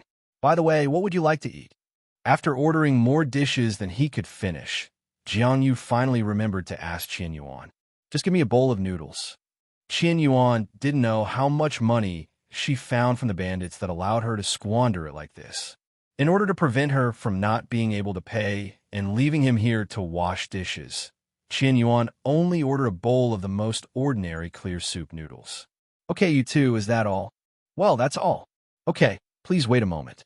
After saying that, the waiter ran away in a hurry. However, when he was about to reach the kitchen, he ran into his boss's wife. She looked at the waiter who was about to go to the kitchen and asked with a frown, I just heard some noise downstairs. What's going on? Oh, there's a wild man in this store, and everyone is talking about this wild man. As he spoke, the waiter pointed to where Qin Yuan was. The proprietress looked in the direction the waiter pointed and was instantly stunned by Qin Yuan's damn charm. Look at those innocent eyes, so childlike, just like a child. And there's that bald head that represents a mature man, and the lines on his face are full of the wildness of hunting and patrolling in the wilderness. When these 3 unrelated elements are concentrated in one person, this man is so damn charming. The proprietress's face was flushed, and Qin Yuan's face was reflected in her pupils like spring water. Even though her heartbeat was covered by thick fat, it could still be clearly heard in her ears. I must get this charming man and let him stay with me forever. This man is perfect. He cannot be tainted by the world and cannot be erased by time. He can only look like this. While being immersed in Qin Yuan's charm, she also heard Qin Yuan's name. Qiu Qian. He's obviously a wild man, but he has such an artistic name. What contrast. I can't take it anymore. I must get this damn man. The proprietress held the railing, looked at Qin Yuan reluctantly, and then went upstairs. After she got upstairs, she took out a piece of paper, wrote something on it, and then handed it to the carrier pigeon. As she watched the pigeon fly away, she muttered to herself, Just wait, my little cutie. I will never let your beauty be eroded by time. Downstairs at this time, finally left, after Qin Yuan felt that the fanatical and somewhat perverted gaze had finally disappeared. He let down his guard. That look was even stronger than the one Qianmei gave him, so strong that he couldn't even describe it. This broken place doesn't have much else but a lot of perverts. He hasn't met such people in Zhongzhou for more than 10 years. He didn't expect to encounter such things one after another as soon as he came to Dongzhou. Alas, it seems that his radiance is just too dazzling. Even if he puts on makeup, wears ordinary linen clothes, and lets his long hair blow in the wind, it still can't cover up his radiance. After finishing their meal, they went back. Just like that. A few days later, Qian Yuan's hair suddenly grew longer overnight, which scared Jiang Yu. Afterwards, also at Qian Yuan's strong request, all the paint on his face was removed. Afterwards, Jiang Yu found him a hard labor job of moving goods. Until Su Qing arrived. Su Qing stopped before he even walked out of the city gate. It's not because of anything else, but because they wore the same clothes as others. At the city gate, there were two people standing there wearing exactly the same clothes as they were wearing. Looking at their somewhat stiff bodies, you could tell how shocked they were when they saw Su Qing and the others. No, are there still people who dare to impersonate the black and white devils these days? Are you going to die? The black and white devils looked at each other, ready to let Su Qing and the other two see how serious the consequences of impersonating someone else would be. However, just as they were about to take action, a man wearing linen clothes, who was dirty all over and whose strong muscles could be seen through the collar, stood up. He walked to the middle of the four people and then walked over slowly. Black and white. What does this mean? Stand up when they are about to take action and then walk away without even looking at them? Is this looking down on them? He just walked past them, as if warning them. Who is he, and how dare he be so arrogant? The black and white devils looked at each other, and then decisively changed their target to an ordinary worker passing by. Seeing that the situation was not good, the people around immediately moved away from this place of trouble.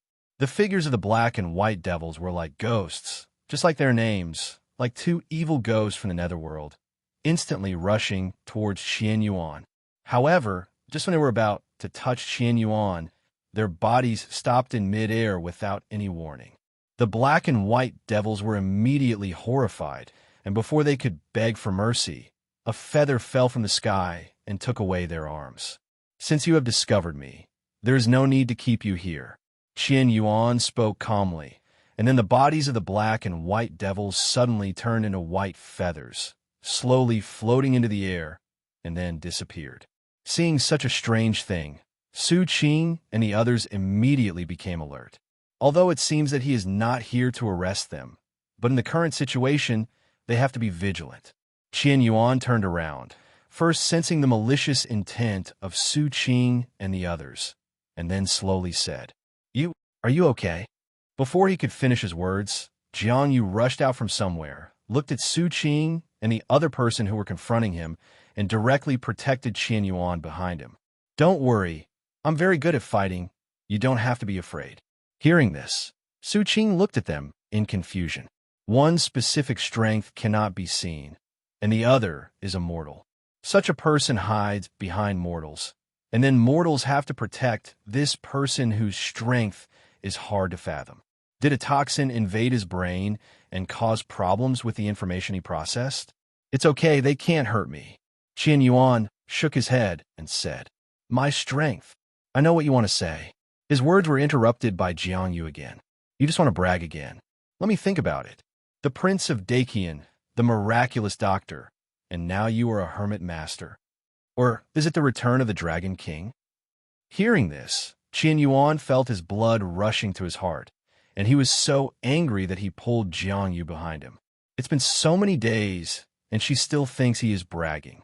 Now, with two sandbags, he will let her see his true strength. He can't pretend anymore. Even if someone discovered that Prince Dakian was moving goods here, he didn't want to pretend anymore. Haha, it seems you have really discovered me. I will stop pretending and reveal my cards. I am the hidden master, I am the Dragon King, and I am the legitimate Prince of Dakian. Since you don't believe me, I will open your eyes. As soon as these words were spoken, the atmosphere at the scene suddenly became solemn. Qian Yuan was moving his body, and Su Qing and the others were preparing to find an opportunity to escape. After all, they can't use their full strength now. If a fight breaks out, they will definitely lose. However, in this very serious occasion, an inappropriate voice suddenly sounded. Puff! Jiang Yu couldn't help but burst out laughing. You better report to the police. I'm here to protect you. Don't brag. Others may not know, but I do. You come back from moving goods every day, tired as a dog. How can you be a hidden master? I'm just tired. I'm afraid of being recognized. I live in fear every day. Okay, I believe you're the crown prince of Dakian. So can you please move your noble legs and report to the authorities? I can't hold on for much longer. As he spoke, Jianyu suddenly realized that the two people in front of him looked familiar. Of course, not their faces. After all, they all had masks on their faces. What was familiar was their body shapes and the clothes they were wearing. She didn't recognize Mu Yuan's clothes, but she remembered Su Qing's clothes clearly. After all, he was the one who saved them, and she was thinking about repaying him when they met again. The more I looked at Jiangyu, the more familiar he looked. His unique scent and identical figure. No, they're too similar. She pointed at herself to make sure. Do you still recognize me? Hearing this, Su Qing was confused. Who are you? Mu Yuan looked at him with a questioning look. Who is she? I don't know her. Su Qing quickly explained. After hearing their voices, Jiang Yu became more certain. She breathed a sigh of relief and patted Qian Yuan on the shoulder. It's a misunderstanding. It's all a misunderstanding. Oh, you may not know who I am. After all, there were so many people that day. It's normal that you don't remember. Too many people. Mu Yuan suddenly turned his head and looked at Su Qing with a dangerous light in his eyes. What did she mean? Did you go somewhere secretly without my knowledge? Hearing this, Su Qing felt as if a thorn was on his back and quickly explained. No, I really don't know what she meant. I don't know what a lot of people are. Seeing that things were getting out of control, Jiang Yu quickly stepped forward and said, I'm from Heroine Sect. You are Su Qing, right? Hearing this, Su Qing was stunned. How did you recognize me? Anyway, disguise was no longer useful. So fortunately, Su Qing took off the mask and revealed his pale face. Your scent is so unique. I have a deep impression of you. The first time I saw you, I felt that you looked very familiar. As soon as these words were spoken, Qian Yuan and Mu Yuan felt an indescribable feeling in their hearts. How did you smell Su Qing's scent? And what does it mean to be impressed? Scent of a man. This is Qianmei's little talent, which allows her to accurately determine who the owner of a scent is by looking at the smell on each person. This smell cannot be covered up. Even if the person rolls around in the pigsty, Qianmei can still tell who the person is by the smell. Of course, only someone like Qianmei, who has this talent, can smell this scent.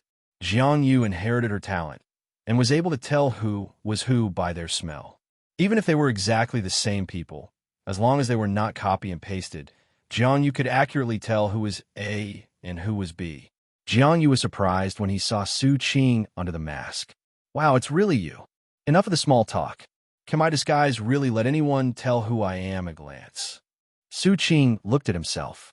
His hair was covered, his clothes were changed to a different style, and even his face was covered tightly, leaving only a pair of eyes exposed. Even this could be seen. Is his disguise really so easy to be seen through? No. Hearing this, Jiang Yu immediately waved his hands. Your disguise is very good. I can't tell who you are at all. I can recognize you entirely because of the smell on you. This is my talent. Others can't smell this smell. After these words were spoken, everyone present breathed a sigh of relief. We misunderstood you. To express our apologies, please come to my house for a meal. I will cook for you myself, and make sure you feel our deepest apologies. Jiang Yu patted his chest. Although he appeared to be very generous on the surface, his heart was already bleeding. This meal made the already poor family even worse off. Hearing this, Su Qing first thought about their current situation. Since Jiang Yu is a member of the Heroine Sect, their current location should be near the Siding Dynasty, which is very far away from the Su family. Moreover, this is not just 100,000 miles away, it is directly 1,000,000 miles away. What's the matter with this talisman? Why is it different from what was agreed? But it's better this way. The distance is more than 1,000,000 kilometers. Even if they walk straight here, it will take several months. These months are enough for him to heal his injuries, and they seem to be able to make a protective shield as well. Thinking of this, Su Qing glanced at Qian Yuan. His strength is extraordinary. Although he did not show it, just looking at the move he just made, you can tell how strong he is. It's not a simple killing, but a transformation of a person into another substance. With this ability, turning stone into gold is easy.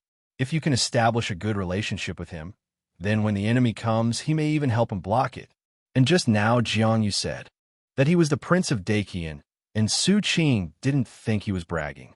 The noble and unapproachable aura he exuded when he killed someone just now showed that he was not an ordinary person. So Su Qing concluded that he was not bragging, but was telling the truth. It's just that Jiangyu doesn't believe it. He had read about the Daqian dynasty in a book. It was the largest dynasty in the history of Zhongzhou, and also the longest-lasting dynasty in the world, lasting for 13,000 years. Most of Zhongzhou was their territory. The laws of nature do not allow an immortal dynasty, but the Daqian dynasty did too well. Every emperor did his best. The people's hearts and the military's morale were all indestructible. The country was peaceful and prosperous. The people had enough food and clothing, and the fortune was extremely prosperous. Under these conditions, the laws of nature would not interfere and destroy the dynasty. After all, who knows what evil spirits and demons suppressed by the Daqian dynasty will do after the fall of the Daqian dynasty?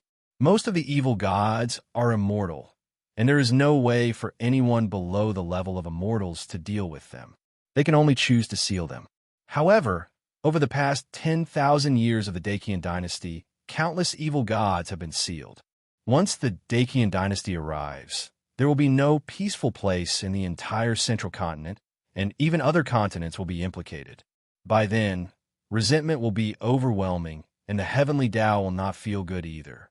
If he is really the crown prince of the Daqian dynasty, then those people would have to think carefully before taking action. Although I don't know why the Prince of Daqian would do hard labor here. Maybe he has some little hobby. He likes to pretend to be an ordinary person, and then reveal his identity when others look down on him, shocking others beyond words. He even had images in his mind. Haha, you are such a loser that you soiled our Master Wang's clothes. Can you afford to pay for it? You are just a laborer. How much money can you earn? Even if you sell the clothes that our young Master Wang is wearing, you still can't afford to pay for it. Young Master Wang enjoyed the praise from the people around him, smiled slightly, and said disdainfully, Haha, I will make it difficult for you. Kneel down and lick it clean for me. This matter for today is over. You want me to kneel? Do you know who I am? Who can you be? You're just a migrant worker from the countryside. Why are you pretending to be nice to me? Someone, since he doesn't want to kneel down, then push him down for me. He must lick this clothes clean for me. Just when the lackeys behind young Master Wang were about to suppress Qian Yuan, suddenly, the sky was filled with bright light, and auspicious clouds emerged. And at the same time, noble figures emerged from them. They're the leaders of large sects, the saints of holy lands, the ministers of dynasties, and the heads of aristocratic families. They came to Qian Yuan together and knelt down together. Meet the crown prince of the Daqian dynasty. Hearing this, Qian Yuan broke free from the restraints of his lackeys, stood up from the ground, straightened his clothes, and a slight smile slowly appeared at the corner of his mouth. Su Qing shook his head and quickly threw away what was in his mind. Okay, thank you for your help then. Oh, no trouble, no trouble. I'm already here. Jiangyu chuckled and patted Qian Yuan, who was in deep thought. Well, I'll go back and prepare first. As for you, go to Zhu Rorong's place and buy some pork after you finish your work. I must cook for them myself today to repay their kindness. Qian Yuan nodded. He just felt that Su Qing was thinking about something wrong, but he couldn't open other people's heads to see what was inside. But after nodding, he discovered something very terrifying. Etc. Qian Yuan stopped Jiangyu, who was about to leave, with a serious look. What did you say? I want to repay their kindness. No, the last sentence. I want to cook for myself. What's wrong? Any problem? Hearing this, Qian Yuan looked at Su Qing and the other person with pity, as they were unaware of the truth. Problem? It's a big problem. Hope everyone is okay.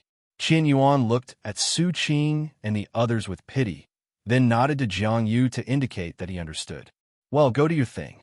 Let's go first. I'll take you to my house first, and then we'll go buy groceries. Jiangyu waved to Qian Yuan, and then took them to his home to be guests. In a valley filled with gusts of cold wind, A tower emitting black air stands here. Many iron chains extend from the surrounding area and connect to the nearby mountains. There seems to be a transparent cover in the sky, which imprisons all the black air here and prevents even a single bit of it from leaking out. This is where the Su family suppresses evil things, the evil suppression prison. This tower is the magic weapon to suppress evil things, the Qing Tian Evil Tower. This tower has a total of 18 floors, and each floor holds a prisoner of extremely heinous crimes. At the top of the tower, there is a foreign evil god imprisoned, whose name cannot be spoken, known, or heard. Before this evil god was imprisoned in the suppressing evil prison, he had triggered an incident that almost overthrew the Su family and almost brought the Su family to its knees. After sacrificing nearly 50% of the Su family's disciples, they finally suppressed him and threw him into the evil suppression prison. It took almost 1,000 years for the Su family to become strong again. At this time in the Qing Tian Fear's Tower, an indescribable existence opened his eyes, looked at the iron chains that tied him tightly, stepped on the various formations on the ground, opened his mouth, and spit out an eyeball full of sharp teeth. Just after he spat out his eyeballs, the formation under his feet emitted a strong light. The chains on his body began to burn with raging flames, and thunders suddenly sounded in the sky.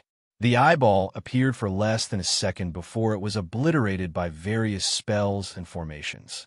The evil god did not feel sad about the death of his eyeball, but instead uttered a series of chaotic mutterings from his mouth. The whispers were blocked by the formation, but not completely. Tiny whispers spread throughout the entire Qing Tian Tower. Suddenly, all the strange, evil cultivators in the tower fell silent and knelt in the direction of the evil god.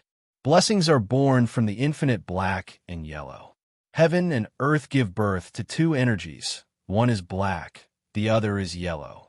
The heavenly Lord of black and yellow penetrates heaven and earth for all living beings, for the people of the world, through heaven and earth, and completes the way of heaven. The way is the infinite black and yellow, and blessings are the living beings of heaven and earth.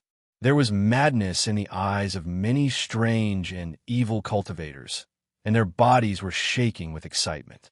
Qianmei, who had just come in, was full of surprise. "What is that? What the hell is this? Why did you lock me up with the evil god?" Qianmei struggled to break free from the chains in fear. But how could she, whose cultivation had been completely sealed, break free from the chains that were used to imprison cultivators and had pierced her scapula? The evil god's mumbling continued, and his followers kept singing praises to him. This sound continued to reach Qianmei's ears, causing her already uneasy spirit to completely collapse. She knelt on the ground, tears and snot all over the floor, but she didn't look like she was in any pain. Instead, she was laughing. Her eyes gradually turned red, and her smile became crazy, and slowly, several cracks appeared on her face. Those cracks slowly opened, and eyeballs with sharp teeth appeared on her face. Those eyeballs opened their fangs, and long thin tongues licked the tears on Qianmei's face with sticky pus, then reached in her wide-open mouth and replaced her organs one by one. This process only lasted for 1 minute. After 1 minute, Qianmei suddenly opened her eyes, knelt down in the direction of the evil god with an obsessed smile. The cunning one is an immortal. The Taoist one is Xian Huang and infinite. The immortal one plunders the world. The Taoist one saves the world. Xian Huang is infinite, the one with great merit. The immortal one is a rat-faced villain. Night. Jiang Yu's home. After serving the last dish, Jiang Yu clapped his hands in satisfaction. "Come, try my cooking. I promise you will enjoy the real delicacy." Okay. Looking at the delicious food in front of him, Su Qing was really a little reluctant to praise it. Cooking is about having good color, aroma, and taste, but these dishes in front of me, colors, red, orange, yellow, green, blue, purple, and a little black. It smells nice, but has no vegetable flavor at all. I don't know how much seasoning was added. I don't know about the taste. I haven't eaten it yet, but it doesn't look very good. seeing that Su Qing and the other two were unable to bring themselves to eat. Qian Yuan smiled slightly, took out his chopsticks, picked up a dish of unknown origin, and put it into his mouth. As soon as he put it in, he showed a satisfied smile and nodded, expressing his affirmation of Jiang Yu's cooking skills. Seeing this, Su Qing raised his eyebrows, looked at the dish that was too unbearable to look at, slowly picked up a piece with chopsticks, and put it in his mouth. Su Qing was silent. His taste buds were now drooling like crazy, trying to drive out this uninvited guest. He couldn't describe the taste at all, because the first second this dish entered his mouth, he closed his sense of taste. He forced himself to swallow the food in his mouth, smiled at Mu Yuan, and gave him a thumbs up. Seeing this, Mu Yuan also tried the dishes made by Jiang Yu with half belief and half doubt. She picked up a piece of food with chopsticks, and then her whole body froze. After this dish entered her mouth, a very shocking feeling rushed in her mind, making her feel as if her head was frozen. Seeing that several people were eating without saying a word, Jiang Yu frowned in confusion, then picked up a dish with chopsticks. You don't say anything about whether it tastes good or not. Forget it, I'll try it myself. Jiang Yu ate the food under everyone's strange gazes, and then, it's delicious. Jiang Yu's eyes instantly gleamed with brilliance. Such delicious food, why don't you eat more? Don't be polite to me, eat. As he spoke, Jiang Yu picked up a handful of dishes for Qiu Qian. Especially you. You specifically asked me to make this dish. You must eat more. Hearing this, beads of sweat suddenly appeared on Qian Yuan's head, and the hand holding the chopsticks was shaking slightly. His body was resisting. However, he still forcibly took over the control of the body and smiled. Okay, no problem. After saying that, without even blinking, he ate the food that Jiang Yu had picked up in big mouthfuls. This is a trial. Qian Yuan paralyzes himself in this way. Seeing Qian Yuan eating every dish without changing his expression, Su Qing secretly gave him a thumbs up. You are really awesome. Even cows are not as awesome as you. Anyway, he couldn't eat this dish. Thinking of this, Su Qing immediately covered his stomach. Ahem, my old injury has relapsed, so I won't eat it. Yes, me too. I won't bother you anymore. Mu Yuan walked out with Su Qing with an apologetic smile. After they walked out of the room, they both breathed a sigh of relief. Jiang Yu actually said that this dish is delicious. This is really... It's so weird. In the room at this time, Qian Yuan looked at Jiang Yu wolfing down his food and began to wonder if there was something wrong with his sense of taste. Is this dish really delicious? Seeing Jiang Yu enjoying the food more and more, Qian Yuan finally gave up his inner thoughts and put down his chopsticks. Let me ask you, what does this dish taste like in your mouth? Hearing this, Jiang Yu stopped talking and said, what kind of smell could it have? Isn't it just the smell of ordinary vegetables? At this time, Qian Yuan already felt something was wrong. I mean, what does this dish taste like in your mouth? Is it sour, spicy, sweet, or bitter? Hearing this, Jiang Yu put down his chopsticks silently. Well, it seems you found me after all. What did I find out? How come I didn't know? Where did you come from, Riddler? Oh, Jiang Yu sighed, feeling a little depressed, but she quickly adjusted herself. It's nothing serious, except that the poison has spread to my mouth.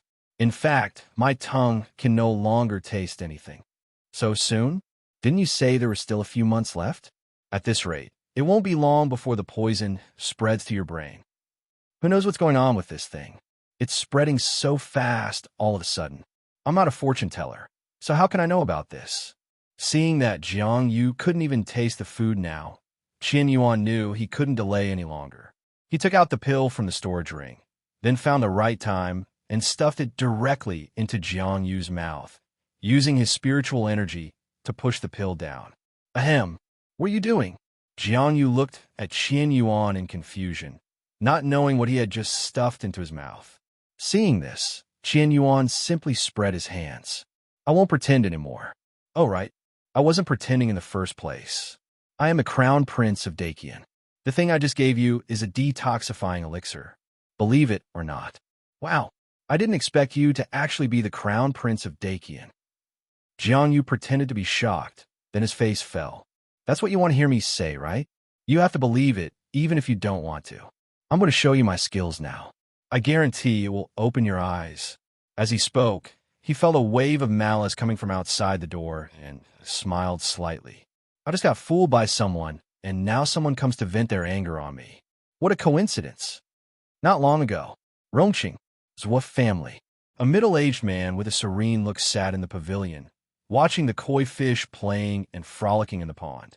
At this moment, a stream of light suddenly rushed into his sea of consciousness. After seeing the information above, he instantly became furious. Who is so cruel to abuse my mooer like this? Did my mooer do something that angered heaven and man? Because he was too angry, the spiritual energy in the man's body instantly ran wild. The surrounding buildings creaked as if they could not bear the heavy burden. The koi in the pond were also foaming at the mouth due to the pressure of this spiritual energy. One by one, they turned over and floated to the surface of the water. He felt Su Qing's breath transmitted back by the talisman, sensed his exact location, and then suddenly opened his eyes. "Found you, little b asterisk asterisk asterisk asterisk asterisk d. How dare you treat my child like this? I wonder if you have the ability to withstand my wrath. Someone come here. Your master is going to be away for a few days. Please take care of the family affairs for me. Otherwise, you will be in trouble." The man gave an order, then he flew straight into the sky towards where Su Qing was.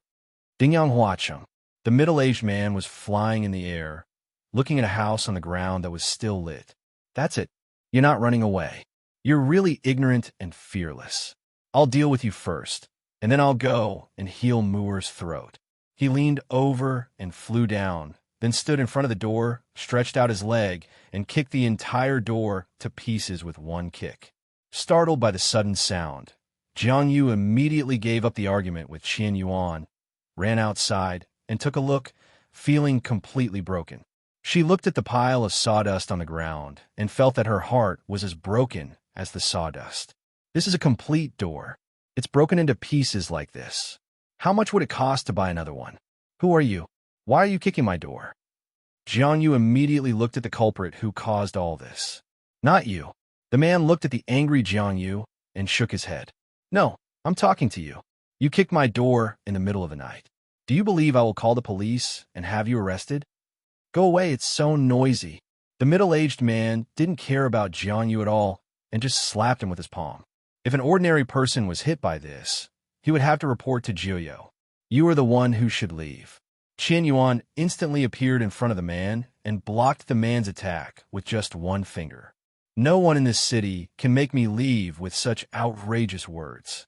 The man was surprised at Qian Yuan's strength, but only slightly surprised. He is an official of the imperial court and can borrow the luck of the imperial court to a certain extent, so he dares to assert that no one here can be his opponent. At this time, Su Qing and the others also felt the movement coming from Jiang Yu's house. They had just left when trouble came, but judging by the spiritual energy there, it seemed that they were not being chased after them. After all, the people chasing them are not that weak. If it wasn't someone chasing them, then who could it be? Do you want to go back and take a look? Mu Yuan looked at the spiritual pressure coming from Jiang Yu's house and asked worriedly. Although I know nothing will happen to them, but what if? Jiang Yu is just a mortal and very fragile. She doesn't want to see such a good girl being affected by the battle. After hearing this, Su Qing did not make a conclusion immediately, but asked, How are you feeling? I can protect myself. Then let's go back and take a look, and by the way, see how powerful this Dacian crown prince is. Mu Yuan nodded, then ran towards Jiang Yu's house. Kneel down, and I can spare your life. The man saw that Qian Yuan seemed to be frightened by his identity and smiled contemptuously. Unexpectedly, Qian Yuan ignored him and said to the shocked Jiang Yu, Listen carefully. I will say it one last time. I am a crown prince of the Dacian dynasty in Zhongzhou, Qian Yuan. Now, let me show you my true strength. After saying that, Qian Yuan snapped his fingers towards the air, and a silent, invisible air blade flew past at a high speed, instantly cutting off the man's right arm and the wall behind him. When Jiang Yu saw this scene, his brain froze. My hand! My hand!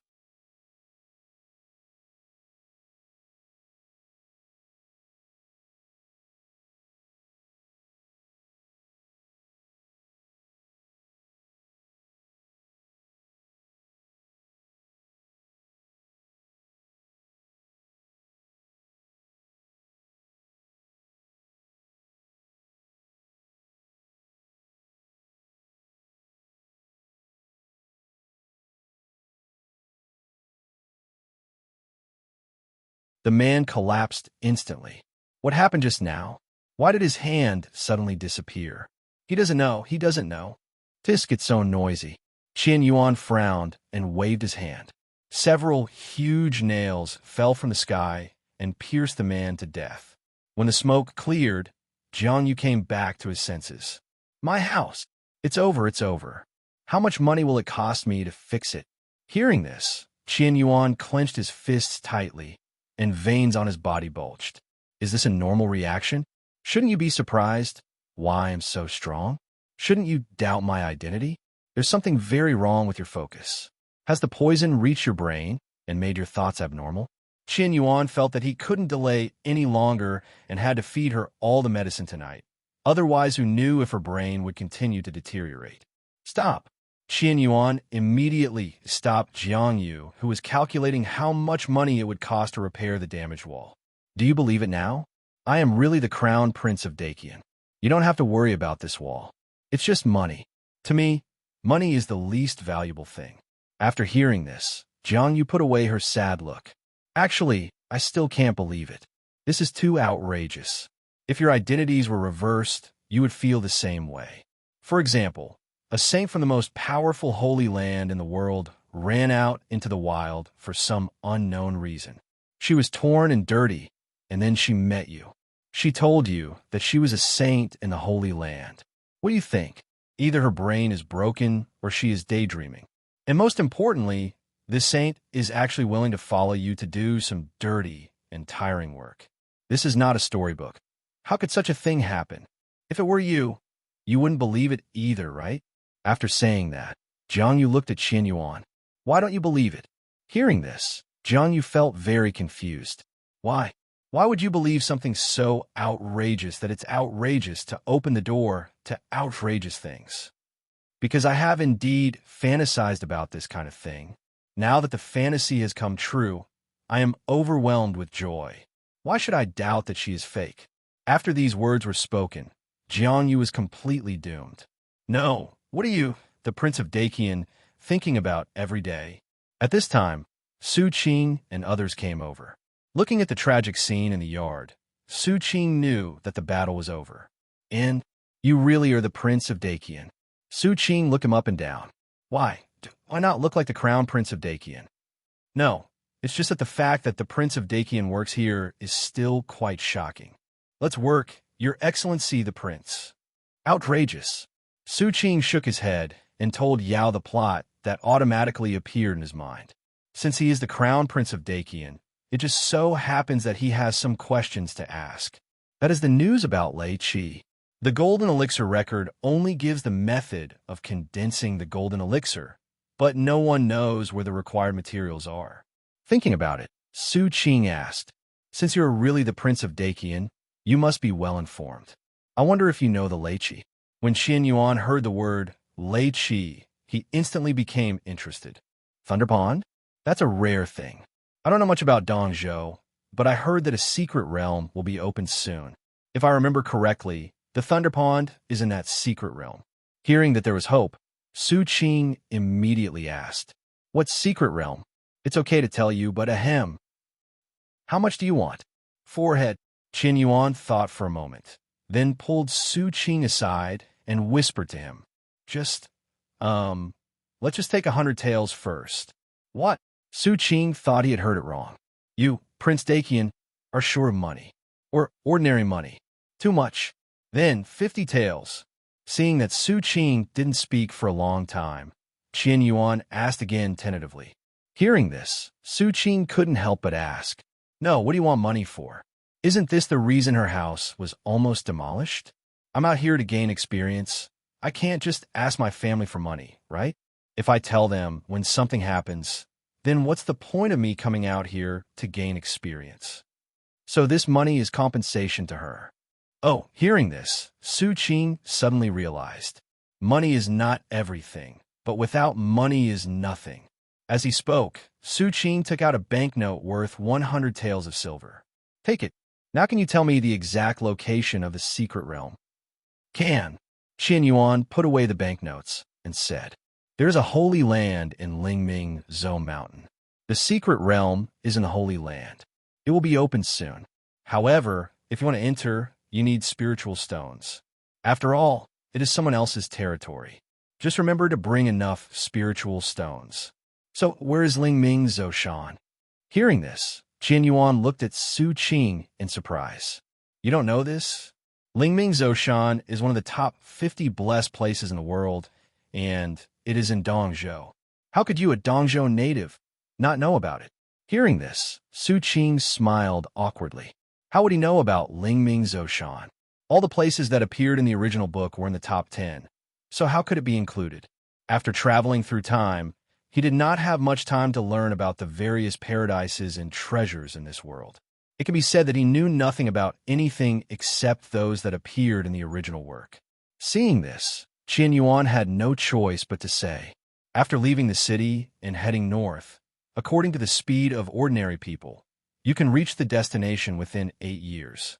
For an ordinary foundation building period, it will only take about 3 months. As for you, having said this, Qian Yuan was stunned for a moment. But soon, he adjusted his mentality. The spiritual energy in your body is not like the spiritual energy of the foundation building period at all. Although there is a gap with the golden elixir, the gap is not very big. It is already 3/5 of the amount, and your foundation is very solid. Which family are you from? Seeing that Qian Yuan saw through his true colors in an instant, Su Qing did not get angry, but said slowly, Luqing Su family. Oh, no wonder you must have practiced some special skills or secrets. Ah, your family is still the best. Why do you say family is good? Your dynasty controls such a large area, which means you are above everyone else, enjoying all the glory and wealth, and you can master powerful strength without practicing. Alas, this is all you see on the surface.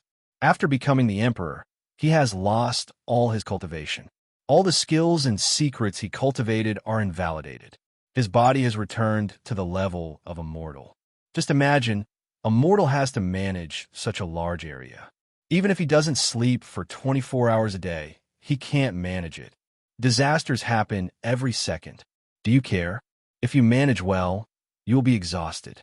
If you manage poorly, people will complain about you, and you will lose the cohesion of the people. There are many emperors who have been exhausted to death by various memorials. Not to mention the beauties in the harem. There are all kinds of monsters and demons. They are all stuffed in by the noble families to fight for power. Not only will they not share the pressure, but they will also create pressure for the emperor. Who wants to be such an emperor? The average life expectancy of ordinary people is now 110 years. What will happen if you become an emperor? The oldest person only lived to be 90 years old, and that's even including the time he spent in cultivation. Qian Yuan complained to Su Qing, as if he had already seen his own miserable future. Su Qing didn't know what to say, so she could only pat him on the shoulder to comfort him. Okay, let's not say these sad words anymore. I have received the money, so I wish you a safe journey. Well, by then, Su Qing said goodbye to them and found an inn to sleep in. The next day, the two changed into familiar clothes and prepared to set off for Lingming Zhoushan, because Su Qing showed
What do you mean by who taught me? Can't I have figured this out on my own? I'm not stupid, okay? Do you think the books I read every day are in vain? TSK, how can I praise you? Su Qing walked around the wheelchair in amazement, touching it left and right, and finally sat on it. Of course, you don't even look at who I am. Mu Yuan raised his head proudly and was very pleased with Su Qing's words. So how do you use this thing? Su Qing fumbled around on it, but didn't find any magical little button. Ow! Of course, I'll use my spiritual energy. Mu Yuan pointed his little finger, and a cluster of flames burst out from the bottom of the wheelchair, instantly sending Su Qing into the sky. This sudden scene scared him, but after calming down, he seemed to feel pretty good. Did he experience what it was like to ride in a helicopter? But before he could be happy for too long, the wheelchair under him began to slowly fall down, and the speed was getting faster and faster. With a loud bang, Su Qing fell to the ground along with the wheelchair. As thick smoke filled the sky, Su Qing coughed twice and then got up from the ground. Ahem, your thing doesn't work very well. If his body had not been strong enough, he would have been shattered to pieces by this blow. Seeing this, Mu Yuan immediately ran over, lowered his head, and looked apologetic. Oh, sorry, I forgot my spiritual energy can't reach that far. It's okay, you won't die from the fall. But if you improve this thing, it should be much better. Where are you going to sit then? As he spoke, Su Qing pointed to the wheelchair that had fallen apart. There's only so much space in that wheelchair. If I sit on it, you can only sit on my lap. Hearing this, Mu Yuan said very seriously, that seems to be true, but I don't have so much time to modify it. This thing just came to me on a whim. I have a way to transform it. Tell me first, how long can you make it fly? How long will it take? Mu Yuan began to calculate based on the spiritual energy just consumed. It wasn't long before she got the results.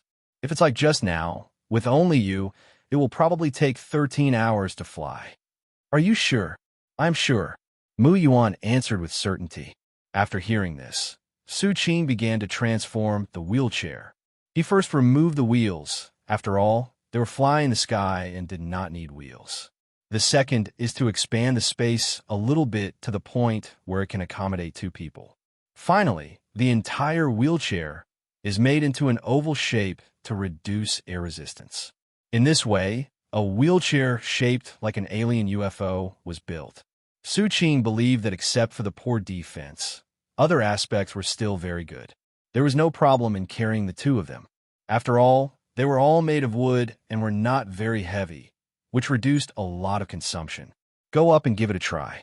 Su Qing looked at his masterpiece, opened the side door, and went in. Hearing this, Mu Yuan also went in, feeling the excitement in his heart and concentrating all his spiritual energy under his feet. Normally, such a fierce flame would burn the wooden boards under their feet, but Mu Yuan had already thought of a countermeasure. She covered the bottom with a layer of water spirit, which not only reduced the heat, but also used the principle of water producing wood to repair the damaged parts when the wooden boards were damaged. She also used water spirit energy to form a cover, which blocked all the wind outside, while allowing her to see the road outside clearly, which was very convenient. She is simply a genius. As clusters of flames burst out at the bottom, their spaceship successfully flew into the sky. Moreover, the consumption of spiritual energy was similar to what she expected. If flying at full speed, it could fly for a full 8 hours. According to her speed, this 8-hour journey might be a distance that ordinary people could not walk in months or even years. Because this place is full of mountains, ordinary people have to take a long detour, but they don't need to, they just fly directly in the sky. Mu Yuan was very excited when he felt the sensation of flying for the first time. He increased the speed to the fastest. Looking at the scene of the planes flying backwards quickly around him, he felt an indescribable joy in his heart. Although she had ridden on a very fast-flying boat before, the feeling was completely different from now. One is watching, the other is operating it with your own hands. How can the feelings be the same? Not the same, totally different, not the same at all. Her mood now was just like that of a bluebird spreading its wings for the first time and flying into the blue sky. Her yearning for the sky was satisfied, and she felt excited from the bottom of her heart. She was able to accomplish in the foundation-building stage things that were originally only achievable in the Qing Tian stage. This sense of satisfaction was extremely satisfying. At this time, Bixiao Feiyu also came out to join the fun. It swam around in the spaceship and was very curious about this thing. Although the principle is similar to that of a flying boat, both use spiritual energy to fly, but that is different from this one. This was made by its owner himself. How can it be the same as those things? It's different. It's completely different. The Bixiao flying fish circled inside twice with great interest, then flew to the outside of the spaceship, opened its mouth and spit out a bubble, wrapping the spaceship inside. After being wrapped in the bubble, the spaceship could not be seen from the outside. This spaceship is too fragile. If it is hit by that curious monster, it will probably be damaged directly. So for the safety of its master, Bixiao Feiyu used a small spell to hide the shape of the spaceship. In this way, not only could others not find it, but it also had a certain protective effect. After doing all this, the Bixiao flying fish flew back into the spaceship and lay on Su Qing's head. Su Qing, you have a master and you don't go. What are you doing on my head? Su Qing was about to reach out to grab it, but he didn't expect that the Bixiao flying fish had already predicted it and jumped out of the reach of Su Qing's hand. The Bixiao flying fish circled in the sky for a few times, as if mocking Su Qing.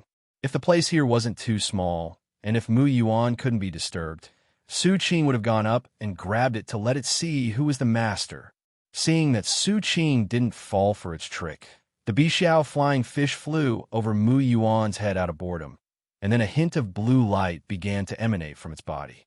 After it emitted light, Mu Yuan suddenly felt that the spiritual energy in his body was replenished again. She knew that it was the Bixiao flying fish that passed the spiritual energy to her, so she sped up in order to reach Lingming Zhou Mountain before the secret realm opened. Along the way, both of them were very quiet. Su Qing was suppressing his injuries.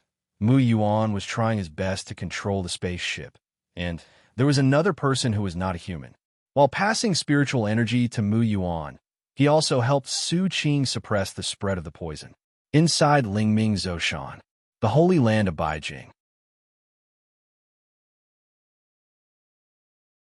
In an open space, an altar stood in the middle, and many disciples of the Holy Land surrounded the altar.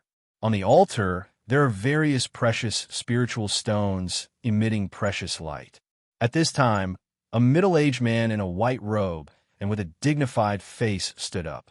He first counted the number of people, and after confirming that they were correct, he spoke. Today is the day when the secret realm is opened. You are all disciples of the Holy Land. Remember, no one will know what is happening in the secret realm, so you must remember that the most important thing is to save your own life. Treasures and the like, you have to be alive to enjoy them. Okay, that's enough of the nonsense. Elder Yu, please open the secret realm. Also, Elder Qiu, go and call up the people waiting at the foot of the mountain. Yes, Holy Lord. When the two elders heard this, one walked to the altar and the other jumped down from the open space and disappeared without a trace. Elder Yu came to the altar, chanted a few spells, then pointed his finger, and the space above the altar instantly distorted. In just a moment, a different scene appeared in the space above the altar. The secret realm here is different from the secret realm in Yunming's. The secret realm in Yunming's is randomly teleported, and where you can be teleported to depends entirely on luck, but the secret realm here is not like that. The secret realm here is fixed for teleportation. Once you enter, you will appear in the same place. It is for this reason that the Holy Lord of the Holy Land divided people into two groups. The first group is their disciples, and the second group is the cultivators who came from all over the world after hearing the news and wanted to seek opportunities in the secret realm. As the disciples of the Holy Land went in one by one, a kite appeared in the sky. The kite had green feathers and exuded a noble temperament. On the kite, a girl wearing a sky blue gauze dress, with a cold temperament and holding a flute in her hand, closed her eyes, feeling the wind blowing past her cheek. After the kite arrived not far from the altar, the girl tapped her jade feet lightly and slowly floated down from the sky like a light feather.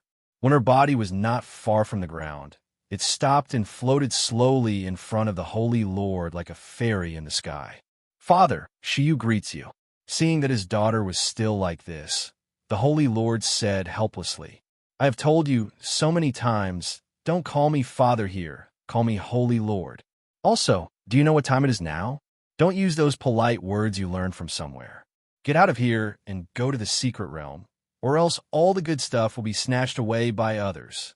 Hearing this, Qianshiyu calmly bowed to the Holy Lord and said slowly, Okay, Dad, no problem, Dad.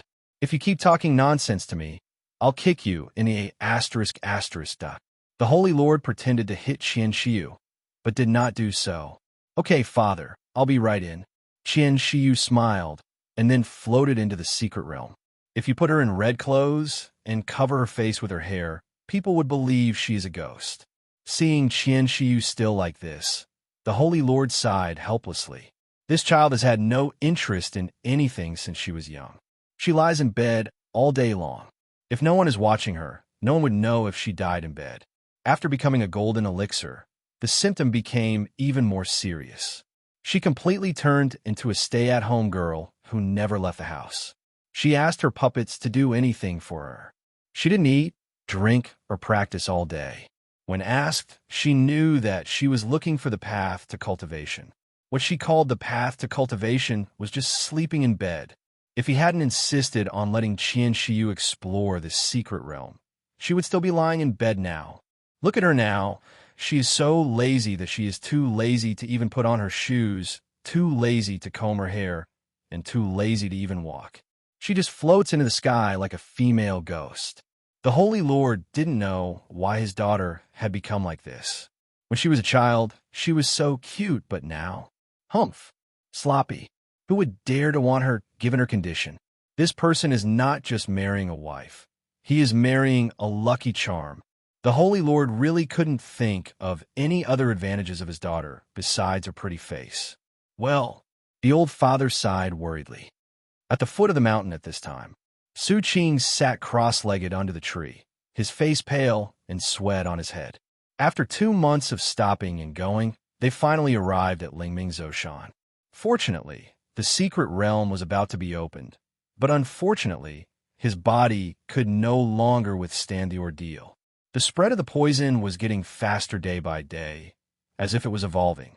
In the beginning, he could suppress it alone, but now, even he and the blue sky flying fish could not suppress it. It can be said that he is now a burden that can only drag down Mu Yuan. Can you still hold on? The secret realm is about to open. At this time, Mu Yuan walked to Su Qing and put his hand on him. No, I can still hold on. Don't waste your energy. Save your strength for emergencies.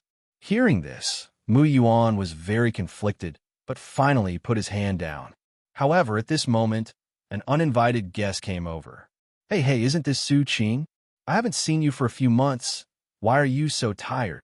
When they heard the familiar voice, a figure appeared in Su Qing and Mu Yuan's minds. Mr. Chun. They quickly looked towards the place where the sound came from, and saw that not far away from them, Mr. Chun was holding a fan with the words, I am invincible written on it, looking at them with a smile on his face. Seeing this, Su Qing was not willing to be outdone and directly fought back. It's really you.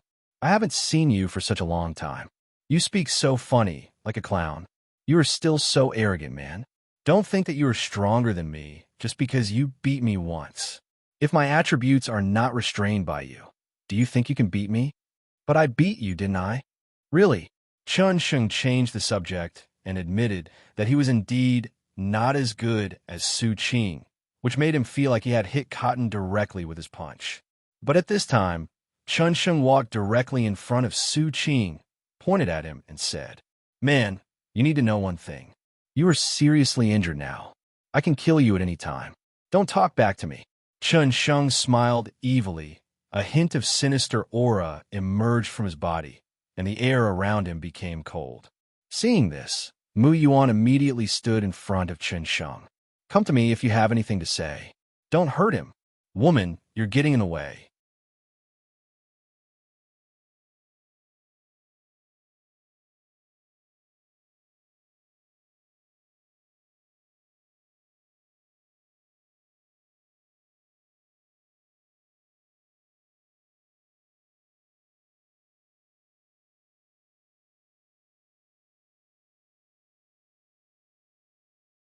Mr. Chin's face darkened, and he stretched out his hand towards Mu Yuan. Upon seeing this, Mu Yuan immediately circulated all the spiritual energy in his body, ready to take action at any time. The atmosphere in the air became more and more solemn. Just when Mu Yuan was ready to take action, Chun Sheng took out a storage ring and placed it in Mu Yuan's hand. There are 10,000 high-grade spirit stones in here. Go play with them. I'm talking to him. Is it your turn to interrupt? Mu Yuan was stunned, looking at the storage ring in his hand, at a loss. Chun Sheng didn't care how shocked she was and just reached out and pushed her aside. Tell me, where are the injuries on your body? The one who beat you so badly must be a great man. Looking at Mr. Chun, who had ill intentions, Su Qing asked vigilantly, Why are you asking this? How I got injured has nothing to do with you, right? How can it not matter? You defeated my man. I admire you very much. The Emperor also admires you. He looks forward to you coming down to the underworld to accompany him every day. It has nothing to do with you anyway. Su Qing turned her head away and didn't want to talk to Mr. Chun at all. Every time I call him a man, he has a name. Also, the tone of his voice is so weird. The more I talk to him, the more I feel like I'm not normal. Man, you've successfully whetted my appetite. After Chun Sheng finished speaking, he turned his back to Su Qing and straightened his back. Since you won't tell me, I can only follow you and slowly dig out the truth. Before Su Qing could speak, he immediately said, Don't rush to refuse. Do you really think that she can protect you in such a dangerous secret place? As he said this, Mr. Chun put away the fan. She is just a foundation-building stage girl. If you give your life to her, you would be no different from a dead person now. When Mu Yuan heard this, he instantly became unhappy. What happened to you during the foundation-building period? Did someone during the foundation-building period eat your rice? Why are you so annoying? Moreover, she is not an ordinary foundation establishment stage cultivator. She has practiced several heaven-level techniques, and her physique is so good that she is inferior to those in the golden core stage in a one-on-one fight. Just when Mu Yuan wanted to justify herself as a foundation establishment stage cultivator, Chun Sheng had already anticipated her move and directly opened the fan to block Mu Yuan's face. Looking at the four big words, I'm invincible on the fan, Mu Yuan swallowed back what he wanted to say. Teascake, fiskake, SK, no way, no way. There really is no way that someone can walk around freely in the secret realm at the foundation building stage. Mr. Chun smiled evilly with a hint of sarcasm in his smile. You'd better speak nicely to me. Looking at Chun Sheng's face that looked like it deserved a punch, Su Qing resisted the urge to punch him. Hearing this, Mr. Chin put away his smile. Oh, then I'll talk to you guys. First of all, you have to know that there is no good or evil in the secret realm. All immortal cultivators are your enemies. First, take a look around and see if there are many Jindan stage cultivators around you. She is in the foundation building stage, and she is taking a seriously injured person like you with her. If she finds some treasure in the secret realm, do you think they will let go of such a free opportunity? Outsiders will not know what happens in the secret realm, so you can do whatever you want in there, killing people, stealing treasures, or even taking someone else's Taoist partner. These are all possible. It all depends on the other person's character. Let's make a deal. I'll protect you from being disturbed, and you can find what you want in the secret realm. Mr. Chin thought about it, and it seemed that they didn't have what he wanted. Let's talk about it later. Anyway, this deal is a sure win for you. Mr. Chin really couldn't think of what he wanted. He was just interested.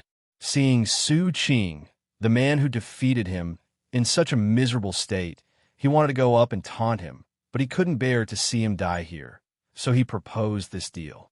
Even if he were to die, he would die in his hands. Then, even if he wanted to reincarnate, it would be impossible. He would be captured and taken to the Emperor to work like a slave, and he would never be able to enter the world of the living again for the rest of his life. This is the consequence of offending Mr. Chun. Huh, can. Su Qing thought about it and agreed to Chun Sheng's deal. Although they had not communicated much before and had only fought, Su Qing knew that he was at least not someone who would take advantage of someone's situation. Mr. Chun is at least recognized by Emperor Jiao Shijue, so his character must not be too bad. Although Emperor Jiao Shijue is a ghost, he is one of the representatives of Jiao. Why would he choose a bad guy to be his contractor? Up to now, all he has said are unpleasant words, and he has not done anything else. Now he has proposed this deal, so he will not lose no matter how you look at it. This secret realm does not have the flying fish to let them desert, and the degree of danger is far beyond that of the secret realm of Yunming's. Moreover, Chun Sheng's strength is extraordinary. He is also from a big family. Su Qing doesn't think that he has not practiced heaven-level skills. At the same time, his realm is already broken through to the golden core, and his strength is extraordinary. With his joining, the safety factor has soared a lot. Man, you made the right choice. Chun Sheng smiled evilly and turned the fan over. He saw 4 big characters Jedi Tian Tong written on the other side of the fan. Su Qing didn't know how he managed to survive despite being so crazy. But now there is one thing Su Qing wants to know. Why are you here? This place is millions of miles away from Qing Tian Sect. Could it be that some precious divine object has appeared in the secret realm? Hearing this, Mr. Chun was rarely silent for a moment. Then he just laughed out loud. Haha, man, are you deliberately saying something so stupid to attract my attention? I'm telling you now, you succeeded. Seeing this, Su Qing pulled Mu Yuan back a few steps. It's better not to talk to him. I think he's sick. Su Qing pointed at his head and said to Mu Yuan, Me too. Mu Yuan nodded very seriously and blocked Su Qing behind him. Don't look at it. It would be bad if you get infected. Seeing this, Mr. Chin immediately applauded. Haha, you two are interesting, really interesting. Do you really not know? Or are you pretending not to know? It's fine if she doesn't know, but if you don't know either, it means you haven't studied seriously. I am Mr. Chin from the Chun family in Chuncheong. Chuncheong is not far from here. I came back this time to visit my parents. I happened to arrive at the secret realm, so I thought about taking a look around there. So, I don't need to explain why I'm here. After Mr. Chun finished speaking, he crossed his arms over his chest and raised his head. Here I come.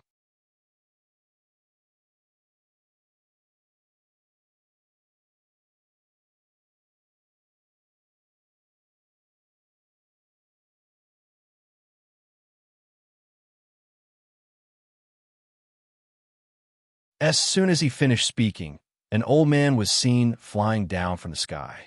The old man slowly floated in the sky, using his spiritual energy to transmit his voice to everyone's ears.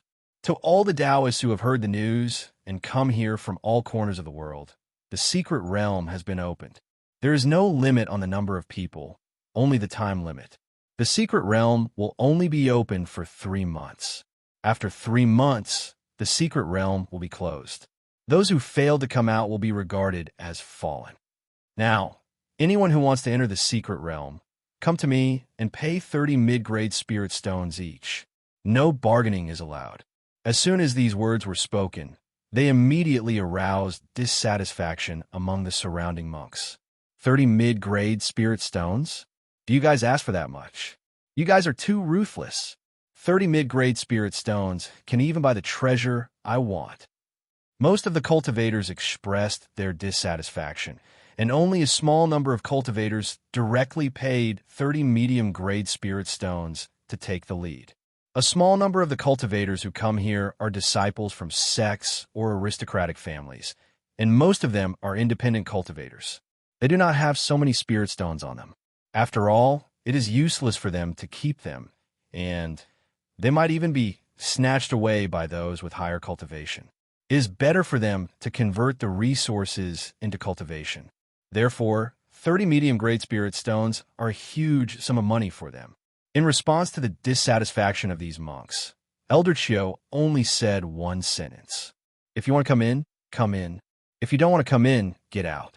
At the same time, there is a nascent soul stage pressure covering every cultivator present, making most of them unable to stand up. At this time, Su Qing suddenly discovered something. He opened the storage ring and fell silent as he looked at the mountain of high-quality spirit stones inside. It seemed that he didn't have any mid-grade spirit stones on him. Alas, is this the trouble of rich people? Seeing that Su Qing looked a little restrained, Chen Sheng smiled evilly and walked directly to the elder. He took out a storage ring and threw it directly in front of the elder. Here are 100 high-grade spirit stones for 3 people. Seeing this scene, everyone felt strange. Is this person sick? Even if you have money, you can't spend it like this, right? Mr. Chen walked up to Su Qing and patted him on the shoulder. My people can't worry about money. Su Qing, Mu Yuan, ill. This is the common voice of both of them. Su Qing really wanted to know how many storage rings he had on him.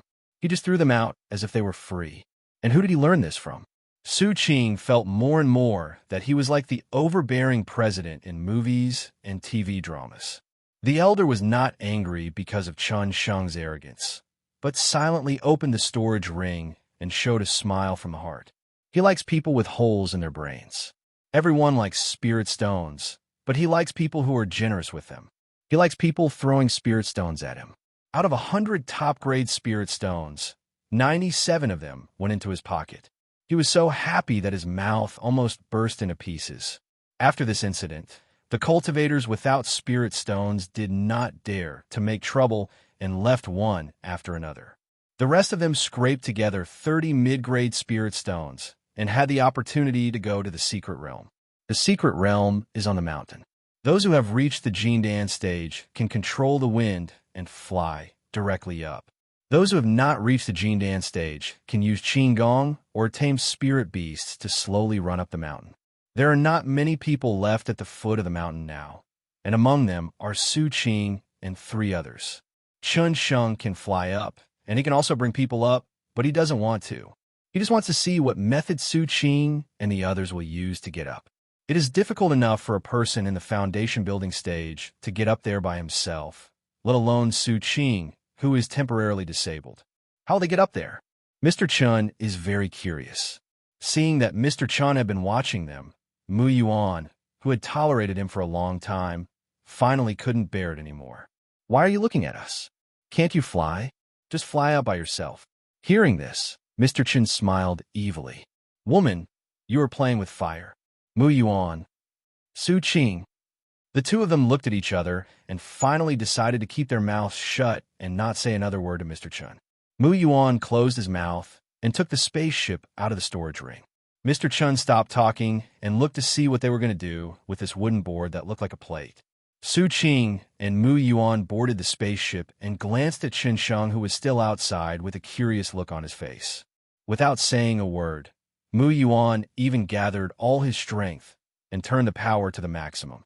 Then, there was a loud boom, accompanied by red flames and surging heat waves. Su Qing and the other person in the spaceship disappeared from everyone's sight in an instant, leaving only Chen Sheng, who was blackened by the flames. He stood there in a daze. The fan in his hand had turned to ashes. He opened his mouth and a puff of black smoke floated out. He remained silent for a long time, then covered his forehead with one hand. Ha ha! Ha ha ha ha ha ha! Very good. Very good. Interesting, really so interesting. No one has ever dared to treat me like this since I was a child. Su Qing, Mu Yuan, I will remember you.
Mr. Chun eased the excitement in his heart, and then his body shook violently. The blackened parts of his body were completely renewed, and he became a handsome young man again. He picked up another fan and wrote Heaven and Earth on one side, and I am the only one on the other side. He leaped forward and turned into a meteor, disappearing from everyone's sight in an instant. At this time on the mountain, after Su Qing and the others got off the spaceship and took it back, Mu Yuan asked, "Isn't it a bit bad for us to do this? After all, he is here to help us, and we treat him like this." Thinking of the scene where Mr. Chen lay on the ground, crying and making a fuss because he was abandoned by the two of them, Mu Yuan's sympathy began to stir. What Mr. Chen said was a bit unpleasant to hear, but he did come to help them. Will he go back to his hometown in anger because of this incident? But soon, Mu Yuan regretted saying such words and felt sad for her sympathy. Suddenly, a black mist appeared in front of them. Chun Sheng walked out of it, spread out his fan, and said arrogantly, "Is this your little trick to get my attention? I have to admit that you succeeded, man. And you, woman, you succeeded in getting my attention." Looking at Mr. Chun like this, Mu Yuan beat his ridiculous sympathy to death. Ignoring the crazy Chun Sheng, Mu Yuan hurriedly pulled Su Qing into the secret realm. She was afraid that if she stayed here any longer, she would be infected by Mr. Chun. They looked at the open secret realm and jumped in directly without any intention of waiting for Chen Sheng. Mr. Chen didn't say anything. He just smiled evilly and jumped in with them. Upon seeing this, the Holy Lord who was guarding outside the secret realm frowned and sighed. "What's wrong with young people these days? Am I too old to keep up with the times?" The Holy Lord was puzzled and had to put this question behind him. In the secret realm at this time, Qian Shiyu was holding a shivering white cloud spirit beast with a satisfied look on her face, feeling the softness of the cloud and taking a deep breath. "Ah, this is life. Fighting and killing is not for me. It's so nice to lie in bed comfortably every day. Why do I have to go to a dangerous place?" However, at this moment, the originally sunny weather suddenly turned into a violent storm. Dark clouds covered the sky, and the scorching sun was hidden. Suddenly, thunder flashed in the clouds, and with a boom, a thunder fell beside Qian Shiyu. Qian Shiyu. She had reason to believe that the thunder was caused by her father. Looking at the Baiyun spirit beast beneath her, which had changed color and felt numb to the touch, Qian Shiyu knew that she could no longer lie down. Otherwise, that cruel man might chase her and hack her. When she thought of this, she hugged herself tightly and stepped hard on the dark cloud beast with her white and jade-like little feet. "Ah, so annoying." Qian Shiyu scratched her head angrily, and finally chose to leave the numb and tingling black cloud spirit beast, just like a feather slowly falling from the sky. Well, she was too lazy to use her spiritual energy to fly. Just drift along with the wind. Wherever you drift to, sleep there for a while. The gaze returns to the time when Su Qing just entered the secret realm. As soon as he stepped into the secret realm, Su Qing felt that the spiritual energy in his body was surging uncontrollably, and even the toxins in his body dared not continue to spread at this time. Strands of lightning uncontrollably wrapped around Su Qing's body, shocking Mu Yuan, who was supporting Su Qing. "What's wrong with you?" Mu Yuan felt shocked and instinctively withdrew her hand, but the worry in her heart made her control her instinct and support Su Qing, who kept coughing. But now Su Qing could not hear any sound at all. The raging spiritual energy in his body even directly changed the weather. Thick dark clouds instantly swallowed up the sunlight, and lightning snakes were wandering in the dark clouds in the sky. Don't come near me yet. I'm fine. Something in this secret realm is resonating with me." Su Qing stopped Mu Yuan, who wanted to move forward, and tried his best to sense where the thing that resonated with his body was. At first he wasn't sure why, but after a while, a strange feeling grew stronger, as if something was calling him. This reminded him of Lei Qi. It could cause the spiritual energy in his body to riot uncontrollably, and even completely suppress the poison. Even if it wasn't a thunder pool, it was a treasure related to thunder or a spiritual medicine. It was calling itself. It was longing for itself, and this feeling was as if the two of them were brothers born of the same mother, a call from the blood. It's just. Su Qing looked straight ahead and slowly smiled. It's right there. Su Qing staggered to his feet from the ground, and the thunder and lightning raging all over his body were retracted, but the dark clouds in the sky did not disperse. Lightning snakes fell from the sky, ruthlessly destroying everything nearby. With the help of the suspected thunder pool, the toxins in Su Qing's body dared not move at all. In other words, he could freely use the spiritual energy in this secret realm, and due to the blessing of the weather, as long as he did not use up all the spiritual energy in an instant, he could recover in a short time. It can be said that it is endless. Thinking of this, Su Qing gathered a football-sized thunderball in his hand and continuously injected spiritual energy into it.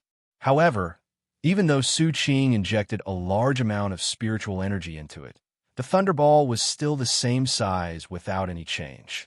The only change was that the power inside became even more violent. As Su Qing stopped gathering spiritual energy, he threw the thunderball into the sky. The thunderball slowly floated into the sky like a balloon. After the lightning ball touched the thunderclouds in the sky, the deafening thunder spread throughout the entire secret realm in a short period of time. The dazzling lightning turned the area within 800 miles pale white. Apart from the lightning, nothing else could be seen. Even with such a powerful ball of thunder gathered together, Su Qing didn't even feel that the spiritual energy in his body had decreased in the slightest. He can squander spiritual energy at will, so he could be said to be walking sideways in this secret realm. Now that it's like this, go away. I don't need you anymore. Su Qing turned around and said to Chun Sheng expressionlessly, Mr. Chun. He was stunned for a moment, then laughed faintly. Oh man, you are so heartless. Your words have no effect, man. You've been trying to arouse my interest, and you succeeded, but now you.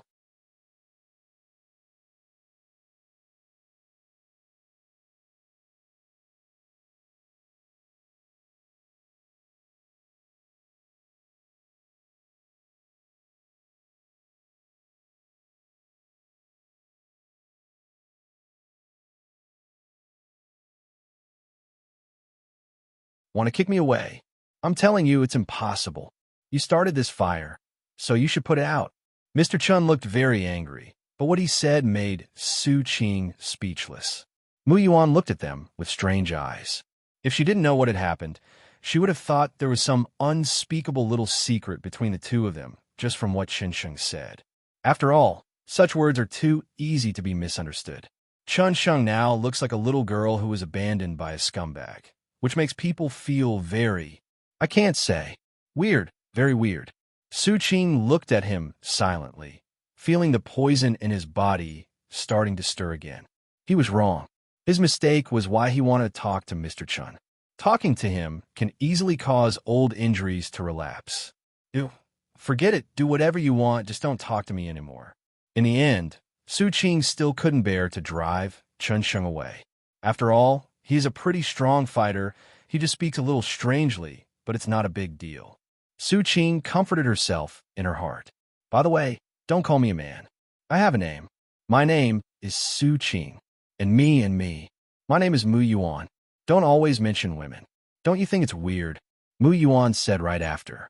However, Mr. Chin didn't take their words seriously at all and just laughed. I knew you wouldn't have the heart to send me away.